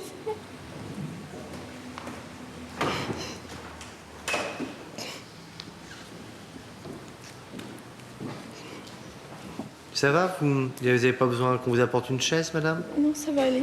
Vous êtes sûre? C'est plus dur pour elle que pour nous. Madame Casier, est-ce que vous pouvez simplement nous expliquer un petit peu les circonstances dans lesquelles vous avez rencontré votre mari, hein, pour qu'on comprenne un petit peu ce que vous avez vécu ensemble pendant tant d'années? Quand on s'est... Je sais pas si j'y arriverai. Quand j'ai connu Jean-Léon, il m'a pris dans... Pour moi, si vous voulez, c'était mon protecteur, il me protégeait de tout ce qu'il pouvait y avoir à côté de moi. Enfin, tout. Il est gentil, serviable, sociable, aimant ses enfants, m'aimant profondément.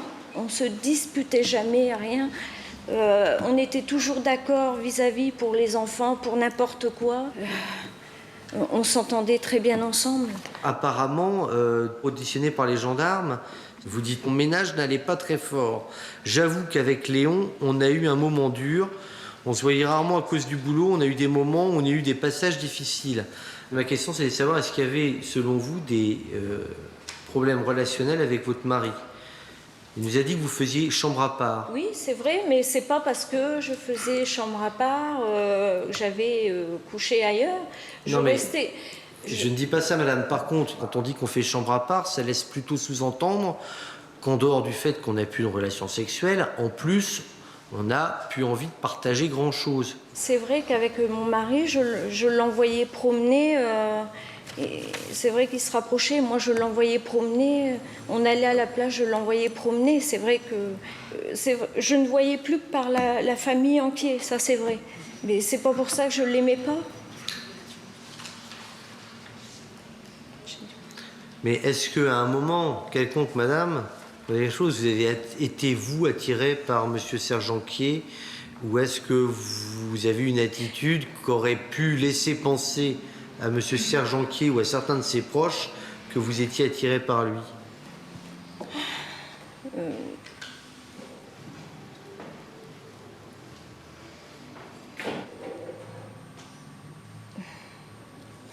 Madame, on est devant une cour d'assises et compte tenu de la nature des enjeux, je crois qu'il faut parfois, même si c'est difficile, mettre un petit peu la pudeur de côté. Non, mon mari, c'est... Comprenons-nous bien, madame, on ne vous juge pas et c'est pas en termes de reproches, vous comprenez?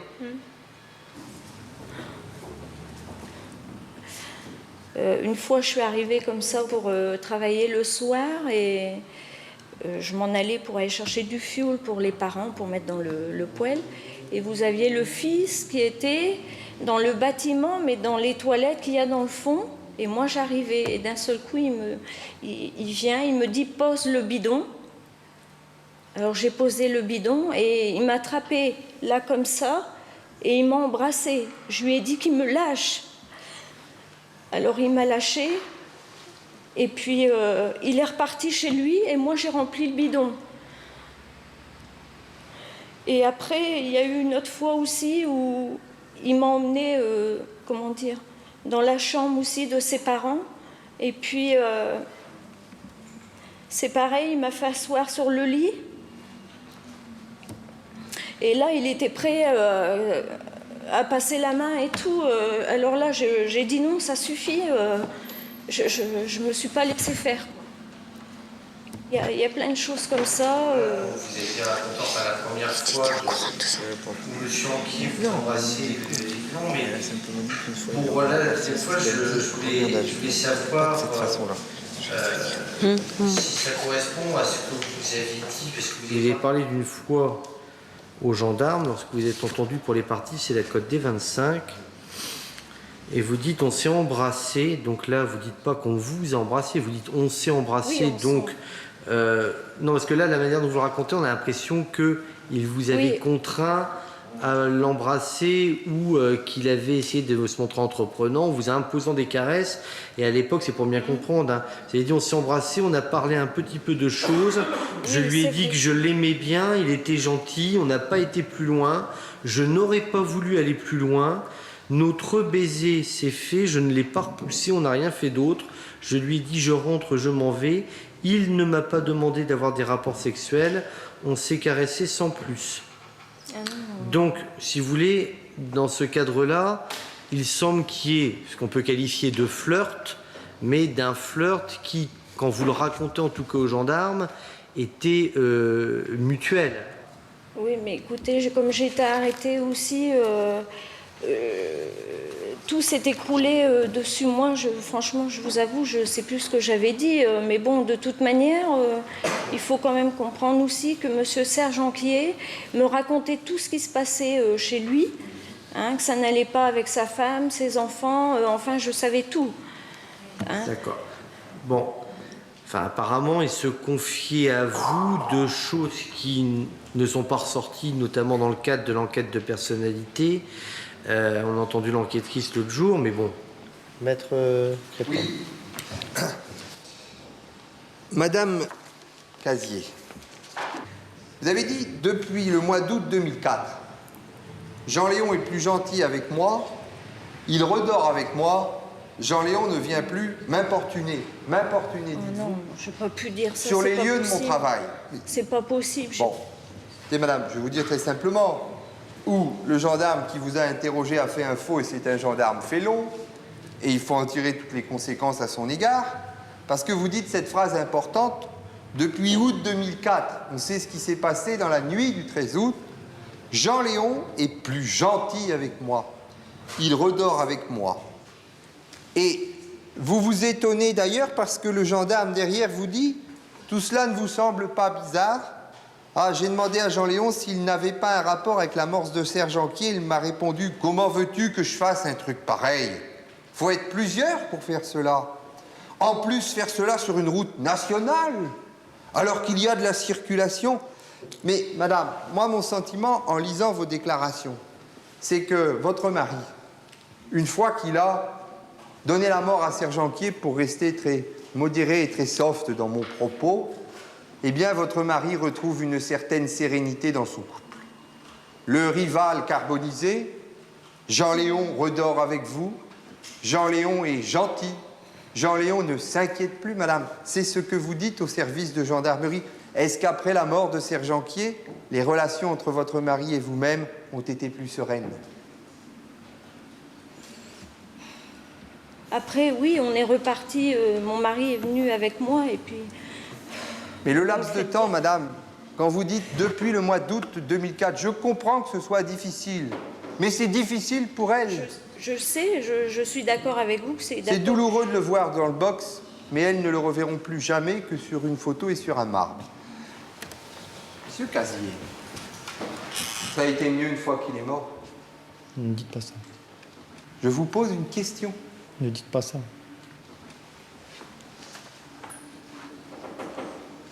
J'ai pas d'autres questions, Monsieur le Président. C'est l'avocat général. Oui. Vous nous avez dit tout à l'heure que votre relation allait plutôt bien. Et pourtant, vous aviez déclaré, je tiens à vous dire qu'au moins 15 jours avant la disparition de Serge, donc c'est-à-dire peut-être fin juillet, début août, j'ai dit à mon mari que j'attendais que les enfants grandissent et qu'après je le quitterais. Je ne pensais pas, je ne l'aurais pas fait de toute façon. Vous vous rappelez de ça? Quand je lui ai dit ça pour... c'est vrai que j'aurais pas dû lui dire ça.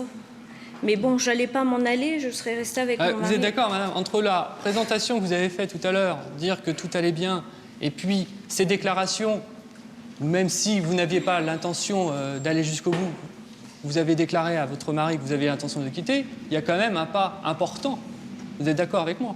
Mais je ne l'aurais pas quitté, mon mari, parce que je l'aime trop, c'est tout. Mais vous reconnaissez que vous lui avez bien dit ça? Mais je lui avais dit ça, mais comme ça, en colère, Je n'ai pas d'autres questions. Maître Combe. Oui, Monsieur le Président. Madame Casier, vous avez dit aux gendarmes, et vous allez me confirmer ou infirmer, me dire si vous avez bien dit ça ou si vous ne l'avez pas dit. Je me suis mise à me rapprocher de lui, vous parlez de Serge Anquier. J'ai été charmé par sa gentillesse, il parlait bien. Il a commencé à se confier à moi, il m'a dit que sa femme et ses enfants, etc., etc. J'étais plus moi. J'étais plus moi. Mais, vous pouvez le dire, madame, vous étiez tombée sous le charme de Monsieur Anquier. Oui. Est-ce que vous croyez que votre mari, c'était simplement le fait de savoir qu'il était peut-être cocu qui lui posait un problème?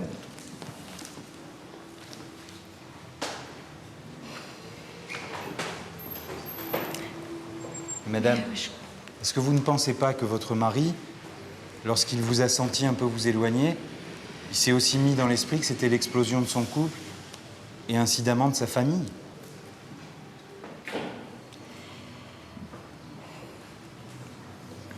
J'ai plus d'autres questions, Monsieur le Président. Merci, Madame. Bien.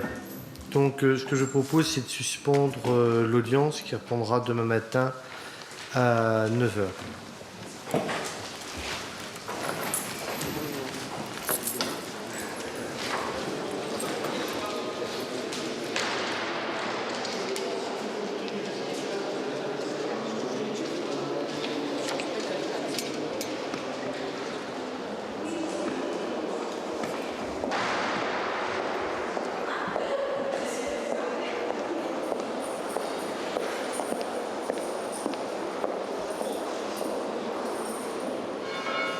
Changer tout le temps de conversation. C'était papa qui a fait ci, après ça fait ça, après ils se sont embrassés tous les deux, après... On avait toujours des bonnes conversations, mais pas au point de dire, de l'embrasser, de vouloir la toucher, ça m'étonnerait. Hein. Non.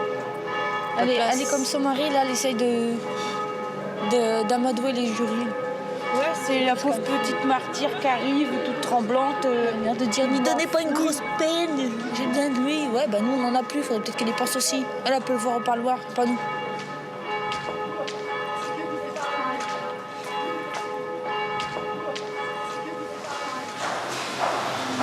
Ça va? Ça y est? T'as récupéré un peu? C'est pas facile, hein? C'est dur. Oui, c'est dur. J'ai voulu faire mon possible. Je me suis fait ridiculiser. Mais vous êtes fait ridiculiser. Attendez, on n'est pas là pour savoir si le caractère est ridicule ou pas. On est ici pour essayer de comprendre. Voilà. Ridiculiser, je sais pas, c'est vous qui l'appréhendez de cette manière. Moi, je l'ai pas vu comme ça. Moi, je l'ai pas vu comme ça. On avance. Demain, ce sont les experts psychologues et psychiatres qui viennent voir, qui viennent parler de Jean Léon. Et puis ensuite, on aura pratiquement terminé. Après, ce sera les plaidoiries. Après, ce sera les plaidoiries. Dans l'ordre prévu par la loi.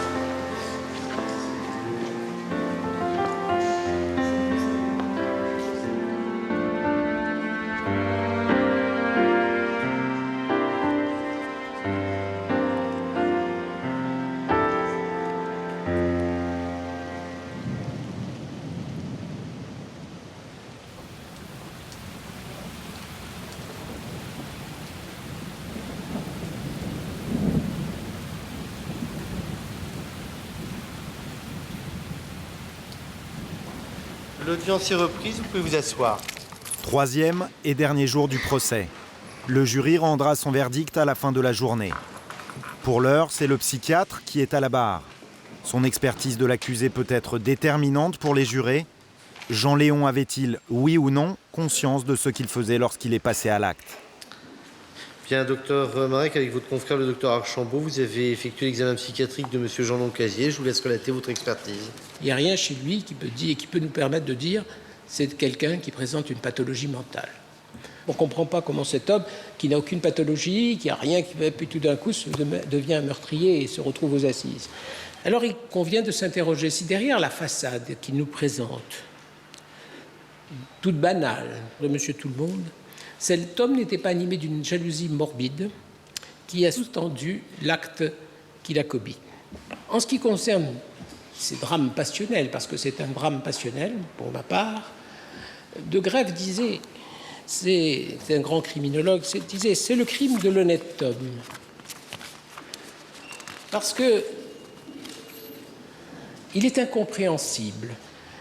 Quand on analyse les faits, on s'aperçoit que ce n'est pas un crime froid, mûrement réfléchi, mais un crime à chaud, survenant lors d'un orage passionnel, non favorisé par l'éthylisme, mais ici peut-être par une certaine fatigue, un survenage et des soucis professionnels et familiaux. Voilà ce que je voulais résumer concernant ma déposition, Monsieur le Président. Maître Crépin. Vous avez indiqué, Monsieur l'expert, il était parfaitement conscient de ce qu'il faisait. Oui, tout à fait qu'il était conscient. Il le savait bien, puisqu'il a pu nous reproduire les faits de façon tout à fait consciente. Il n'était pas dans un état second. Pendant quelques secondes, il y a eu un obscurcissement, une sorte d'aveuglement et de folie meurtrière. Je vous remercie, Monsieur l'expert. Maître Comte. Docteur, l'orage dont vous nous avez parlé, est-ce qu'il y a une part peut-être de réflexion, de choses qui vont se construire les unes après les autres, ou un déferlement qui va emporter tout sur son passage? Non, c'est véritablement un déferlement, quelque chose qui est arrivé comme un cataclysme. À son échelle, c'est un tsunami. D'accord. Merci beaucoup, Monsieur l'expert. Merci, Monsieur le Président. Est-ce que les parties sont d'accord pour considérer l'instruction close? Pas de difficulté?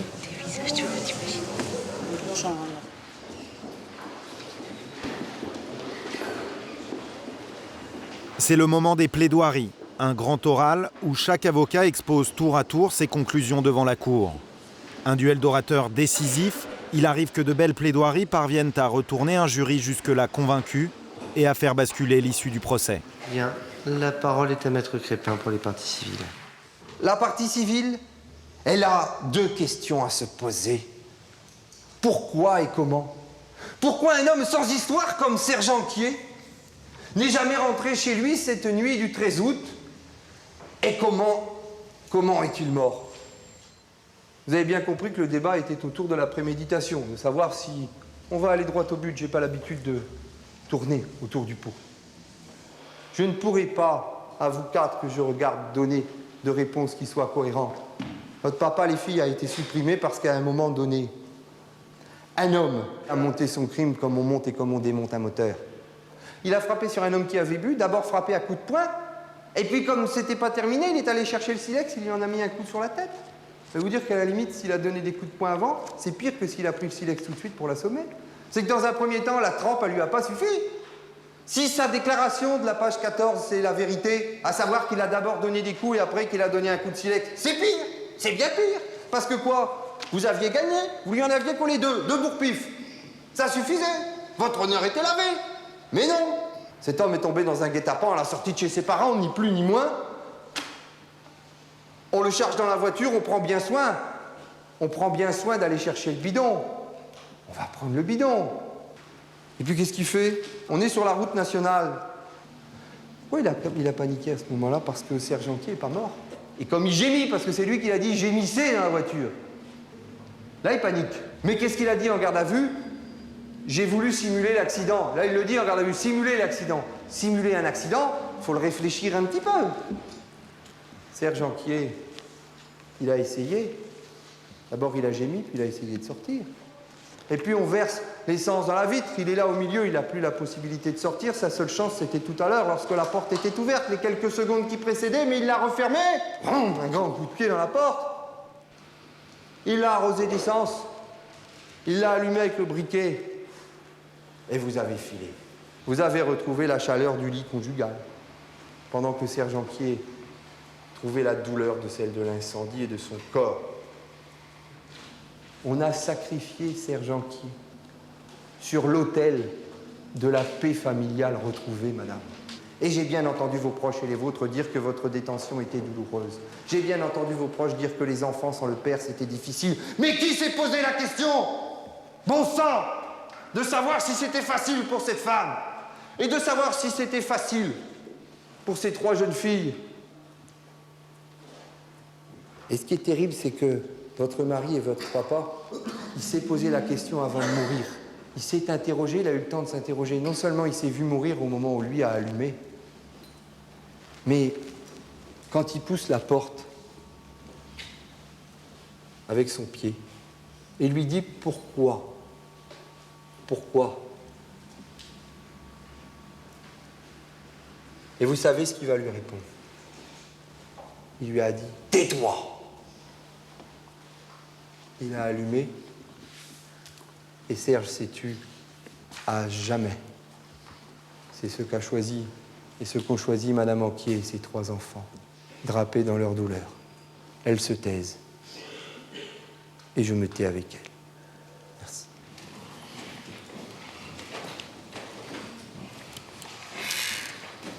Bien, la parole est à Monsieur l'avocat général pour ces réquisitions. Vous aurez deux questions. C'est de la procédure, mais ces deux questions sont importantes. Première question. Est-ce que Jean-Léon Cazier a donné volontairement la mort à Serge Anquier? Dans l'affirmative, y a-t-il eu préméditation? Sur la première question, y a-t-il eu homicide? Il n'y a pas de difficulté. J'en arrive à la deuxième question, la préméditation. La loi nous donne une définition de la préméditation. La préméditation, la loi nous dit c'est le dessein formé avant l'action. En réalité, c'est le projet avant l'action. Le projet, c'est de savoir si on a calculé ou pas. Or, là, d'évidence, M. Cazier a non seulement calculé, mais il a fait preuve d'un self-control, si vous me permettez, d'une détermination, et de surcroît, il a joué avec la simulation. Je requiers en conséquence une peine de 25 ans de réclusion criminelle. La peine de réclusion criminelle en matière d'assassinat est assortie d'une peine de sûreté automatique. Sur cette question de la période de sûreté, compte tenu de l'absence de risque grave de réitération des faits, il conviendrait de la réduire à une durée de 8 ans, car nous avons tous compris que c'est dans un contexte particulier que les faits ont été commis. La peine de sûreté est une période pendant laquelle le condamné ne peut prétendre à aucune libération conditionnelle. L'avocat général vient de réclamer que Jean-Léon Cazier ne puisse sortir de prison avant au moins 8 ans. Non, il fait une demande. C'est qu'une demande. Non, non, il prend pas 8 ans. Ah non, il prend 8 ans. Ben, à ce moment-là, moi, je suis quelqu'un de là, je prends 10 ans, je suis ressortie. Faut arrêter, là. Bien, la parole est à la défense de Monsieur Cazier. Merci, Monsieur le Président. Monsieur le Président, Mesdames et Messieurs de la Cour et du jury, vous demeurez avec une lourde charge sur les épaules. Infligez à Jean-Léon Cazier la peine qu'il mérite. C'est difficile parce que cet homme a commis un acte horrible. Mais c'est difficile aussi parce que cet homme n'est pas le monstre. Le monstre froid, calculateur, manipulateur, échafaudant un plan depuis des semaines, des mois, pour éliminer Serge Anquier. Remémorez-vous, il y a quelques heures, l'expert psychiatre, drame passionnel, crime de l'honnête homme, pas un crime froid, pas un crime réfléchi. Un orage passionnel. Et mieux encore, souvenez-vous, ce mot qui, à mon sens, résonne encore dans cette salle. Un tsunami. Un tsunami. C'est pas rien. La puissance dévastatrice, le fait que sur son chemin, tout est emporté, plus rien ne résiste. Des éléments qui emportent tout sur leur passage et qui, je crois, font perdre la tête. Je n'étais plus le même homme. C'était pas moi. Voilà des phrases récurrentes de Jean-Léon Cazier. Alors, de grâce. Qu'on dise que cet homme a commis un meurtre, c'est une certitude. Qu'on dise qu'il a commis un assassinat, de grâce. Moi, je crois que un homme qui serait parti avec cette volonté de tuer, il aurait pris au moins le soin de se munir d'une arme. Le soin de fignoler son plan. Et non de partir à l'aventure en se disant « Oh, je connais la configuration des lieux, peut-être que là-bas je trouverai un caillou ou un silex qui sera de bonne taille, ou en tout cas qui me permettra d'asséner un coup sur la tête de M. Anquier, puis ensuite de le mettre dans sa voiture, puis enfin, avec mon fameux bidon, celui que je traîne depuis le début, d'y mettre le feu pour tout faire disparaître. » Vous apprécierez là encore, mais je crois qu'il n'y a pas de logique, et qu'il n'y a surtout rien qui nous permette aujourd'hui de partir sur cette piste. Je vous demanderai bien évidemment de répondre non à la question de la préméditation qui vous est posée. Vous savez, il y a une expression familière qui dit souvent qu'est-ce qu'il y a de plus beau que l'amour. C'est une question souvent posée. Je crois que c'est aujourd'hui une question qui demeurera énigmatique, mais également dramatique.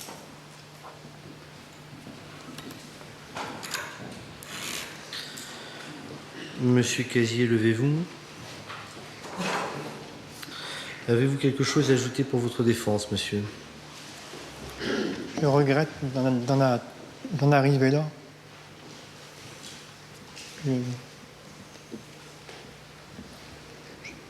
J'arrive plus à... Vous pouvez vous asseoir si vous le souhaitez.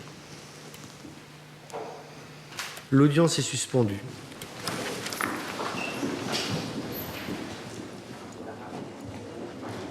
Les 12 membres du jury se retirent dans la chambre des délibérations. Ils ne pourront en sortir qu'après avoir pris leur décision. Chacun d'entre eux va voter à bulletin secret pour trancher la question de la préméditation et déterminer une peine. Ils ont le choix de suivre, d'augmenter ou bien de diminuer la peine de 25 ans de prison requise par l'avocat général. S'ils estiment que Jean-Léon Cazier a prémédité son geste, ils peuvent le condamner à la prison à perpétuité.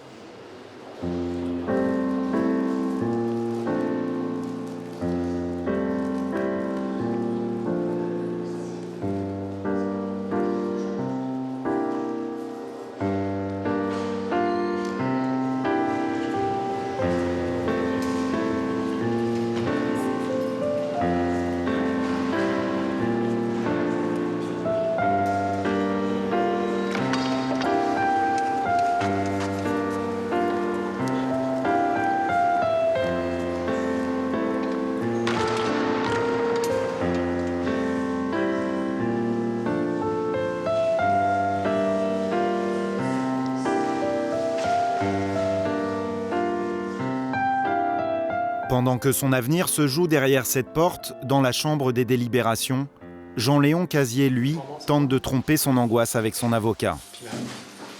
On a beau dire, on apprend sur le temps, mais pas... Par exemple, pas de caler des moteurs. C'est bien des parents qui nous clés, mais ça tombe pas comme ça, un moteur. Non, mais je veux dire, c'est... Bon, maintenant, c'est beaucoup les courants de distribution, donc ça, c'est... Faire attention, parce que ça casse bien.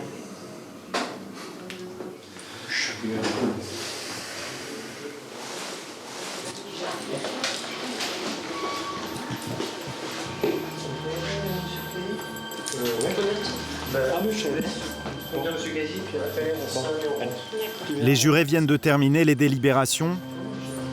Il leur a fallu 1h30 pour décider du sort de Jean-Léon Cazier. On y va ?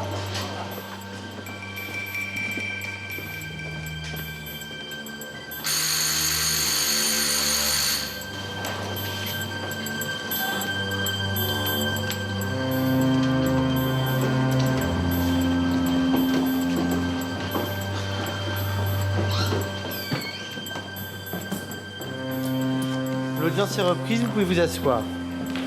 Le président va maintenant prononcer le verdict.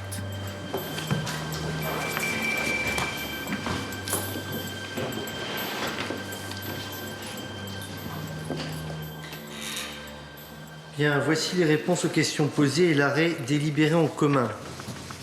Question 1. L'accusé Jean-Léon Cazier est-il coupable d'avoir, dans la nuit du 13 au 14 août 2004, volontairement donné la mort à Serge Anquier? Oui, à la majorité de 8 voix au moins. Question 2. Le crime spécifié à la question numéro 1 a-t-il été commis avec préméditation? Oui, à la majorité de 8 voix au moins. Donc, vu les réponses aux questions posées, la Cour et le jury réunis après avoir délibéré et voté sans désemparer au scrutin secret conformément à la loi, condamne à la majorité absolue l'accusé Jean-Léon Cazier à la peine de 20 ans de réclusion criminelle. Monsieur Cazier, je vous informe que vous disposez d'un délai de 10 jours pour interjeter appel de cet arrêt pénal rendu contre vous. Passé ce délai, vous n'y seriez plus recevable. Donc l'audience est levée. Je déclare close cette session de la Cour d'assises du département de la Somme.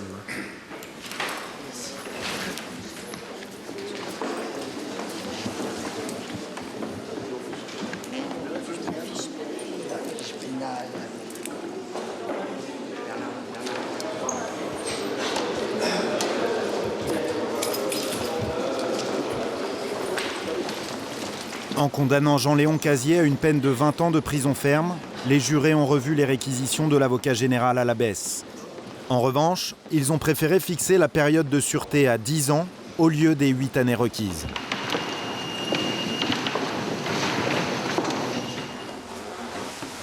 Samuel Grévin va sortir quelques instants de son rôle de président de la Cour pour aller dire quelques mots à la famille du condamné. L'avocat va nous expliquer certainement qu'il y a des permises de peine, des possibilités de libération conditionnelle, etc. Une chance d'obtenir ici 7-8 ans de libération conditionnelle. Donc je vous souhaite bon courage parce que c'est vrai que c'est pas terminé pour vous et puis au revoir.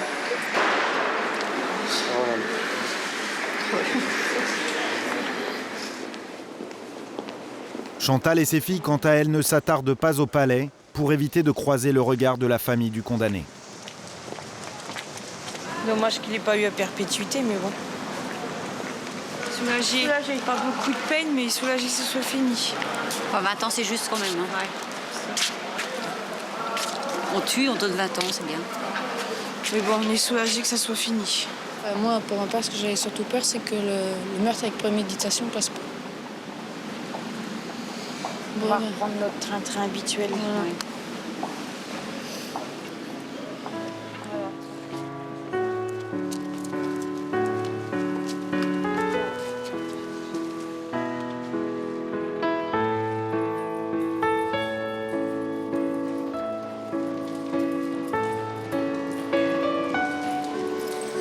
Rien ne ramènera Serge Anquier à la vie. Ce qui pouvait ramener aujourd'hui un peu de sérénité à Madame Anquier et à ses filles, eh bien je crois que c'était une décision judiciaire telle qu'elle a été prononcée. Jean-Léon Cazier est un assassin. Elles le savent désormais, c'est bien établi, et nous savons également que Serge Anquier est mort pour rien. Aujourd'hui, je ne peux pas vous parler de défaite. 25 années requises, 20 ans revenus. N'oubliez pas que 5 années de réclusion criminelle de plus ou de moins, c'est pas rien. C'est pas rien dans la tête d'un homme, c'est pas rien dans sa vie. Après, ce qui se passe sous la robe, c'est autre chose.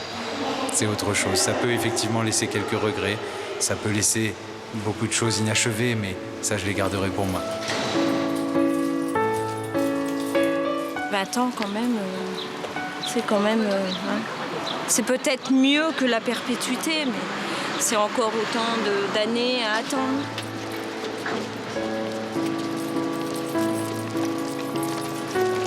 On ne peut pas attendre à mieux avec ce qu'il avait eu, mais bon, je pensais quand même un peu moins. Bon, ben, ça a été autrement, et puis c'est tout.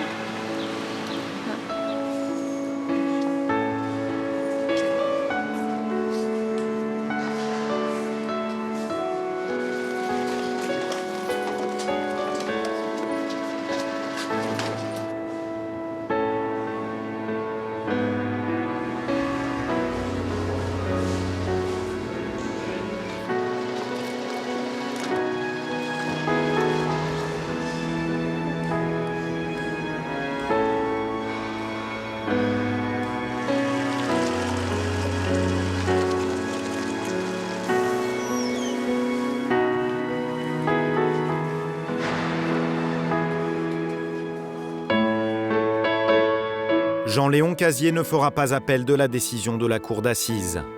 Il purge actuellement sa peine à la maison d'arrêt d'Amiens.